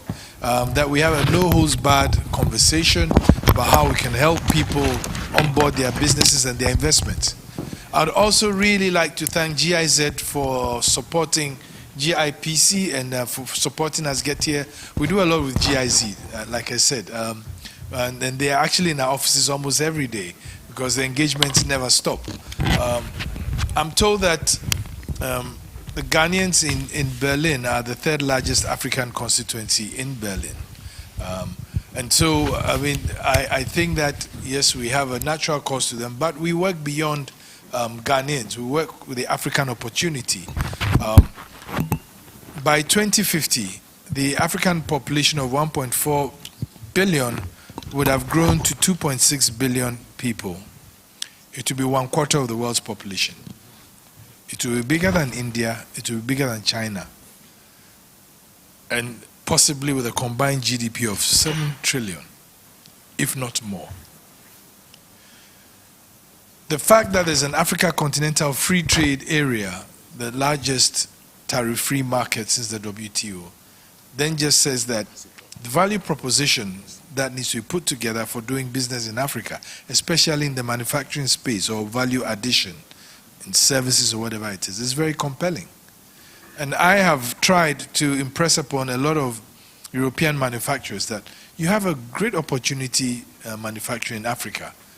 The risks are there, but we'll help you manage the risks. Because once you manufacture in Africa, you can export tariff-free to any African country, which then increases the possibility of enhancing your returns. But like I said, the risks still are there. We need to learn those risks. We need to understand how we can work around the risks or diffuse them totally for benefit, for mutual benefit. And I'm very happy that today we've had a great session. The most important for me was the panel, and they gave real life accounts of how to do business. There was no, fluff about technical stuff. Real examples, which should motivate us and tell us that, yes, it can be done. And if we put our minds to it, we put our focus and our discipline to it, we will do it. At GIPC, ours is to help you get into the market and build a sustainable business. We consider investment as a relationship, not just as an act. We're not just saying bring your money and come and put it in Ghana. No, we want it to be a great business experience for you. That is the intention. And for those in the diaspora who are coming back, whether you're from Ghana or whether from the rest of the continent, I suspect that the rewards you get investing in Africa will surpass any other, not just in the monetary profit, but the fact that you'll be helping build a continent, you'll be helping build value in other people. Because anytime you invest in Ghana or in Africa, you're just not doing it because you want the profit. You're also helping people, you're helping families overcome the poverty. Africa, as I said, is the wealthiest part of God's real estate, but its people are poor. That narration needs to change, and that narration will only change with sustainable partnerships. I think the continent has moved a fair bit away from what was a very exploitative, situation. A case in point is Fair Afrique, which is really through the value chain and the supply chain of cocoa in Ghana. Ghana and Cote d'Ivoire produce about 67-68% of the cocoa beans in the world. But if you look at a bar of chocolate, the cocoa farmer earns less than 5% of the value of the bar of chocolate. What Fair Afrique is doing in Ghana has sort of changed that, because they are right there. They are in the local community, the farmers have their children, they have their dependents working in the factory and getting value. And that's the sort of thing that gives you even bigger return when you're on the continent. Ghana is ready. We are willing to talk to you. Like I said, we are willing to work with you to grow in Ghana and to grow with Ghana. And my sincere appreciation to the team, the members of those who helped us with the logistics, our MC, our photographers, and all. Like Nana Kwame says, please go to our social media handles. Let's hear your opinions. Let's see what you want to see or what you want to hear in our countries and specifically in Ghana. And let's work together to make sure that we have a greater world beyond what we met. So thank you very much for coming.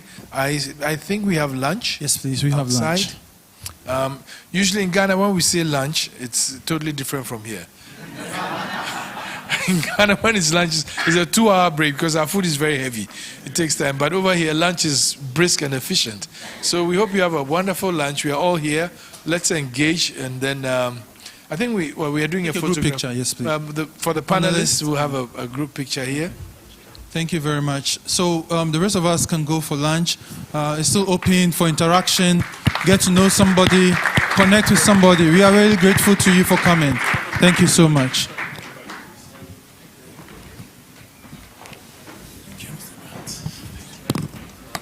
Good job.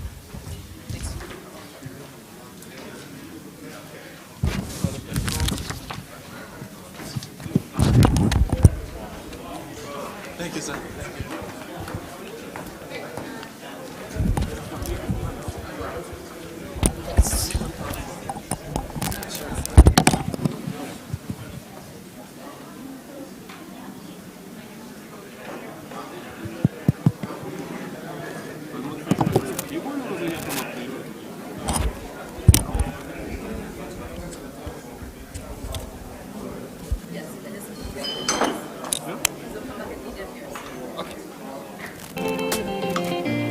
Akwaba, and welcome to Ghana, the center of the world.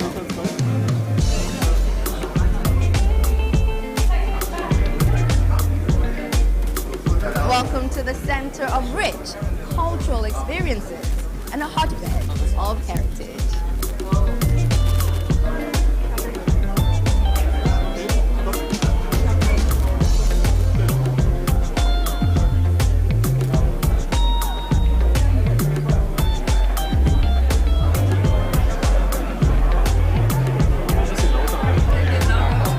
Welcome to the center of the world, where you immerse yourself in great fun, entertainment, and leisure.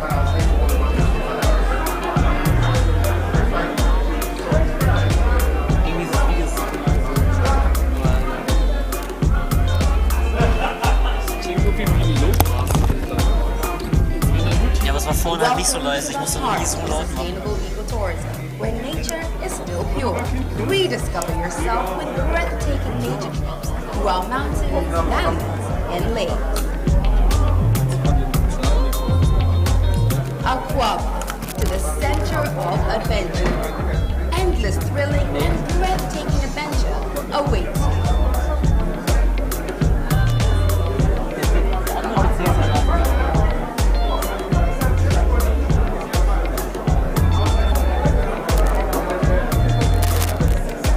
Welcome to the center of history and heritage. It is time to relive your heritage through our history.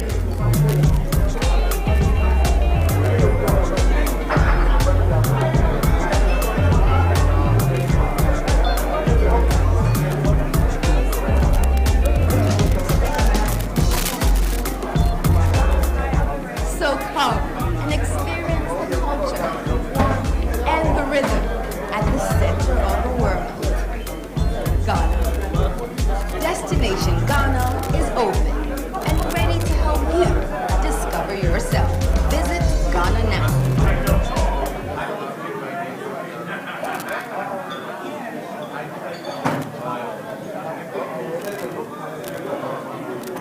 Wir sind alle gemutet. Dann funktioniert das Muten nicht für oder? Dann ist es irgendwie... Hier hinten ist doch nichts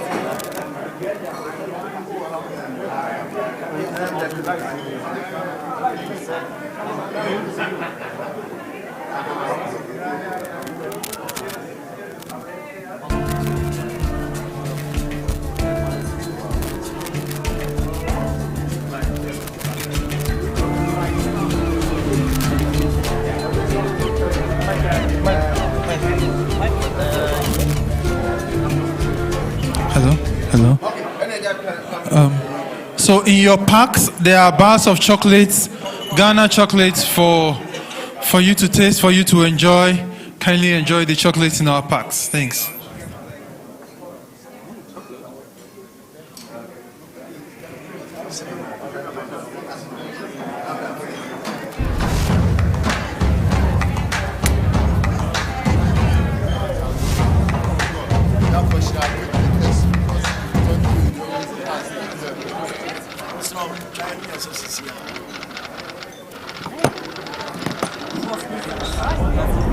KKTR specializes in salvaging timber from Lake Volta, turning it into sawn timber products for export and charcoal from surplus timber. Kitakachi's first full year of operations was 2018. The business was actually founded in 2015 and we started with one employee. At this point we have 120 direct employees. What we like most about this business is that it's a business that takes things that are a hazard, which is stumps in Lake Volta, and turns them into employment, revenue, and exports. I would say the biggest selling proposition is the nature and the source of the timber, because this timber comes from a reclaimed source as opposed to living trees that have been felled. And furthermore, because the trees have been immersed for 60 years, there's no sap left in them, so they're not attractive to insects, and they're lighter with the same amount of strength. The primary indirect impact has been we have removed stumps from Lake Volta that were a hazard to navigation. We've created employment in our local community. We've substituted timber that is salvaged for trees that were being cut from living trees. I'm a native citizen, and I'm working here as a laborer in Ketekrachi Timber Recovery. Before I joined the Ketekrachi Timber Recovery, I'm a fisherman and a farmer. The income is not regular. So when the Ketekrachi Timber Recovery came, I was employed. We are happy that the company has come into our community and most of the guys are joining it. I've been working here since 2016, the company started. Really, it has helped me a lot to have funds, revenue, to look after my siblings and then my grandchildren. We have about 120 employees at Ketekrachi Timber Recovery Limited.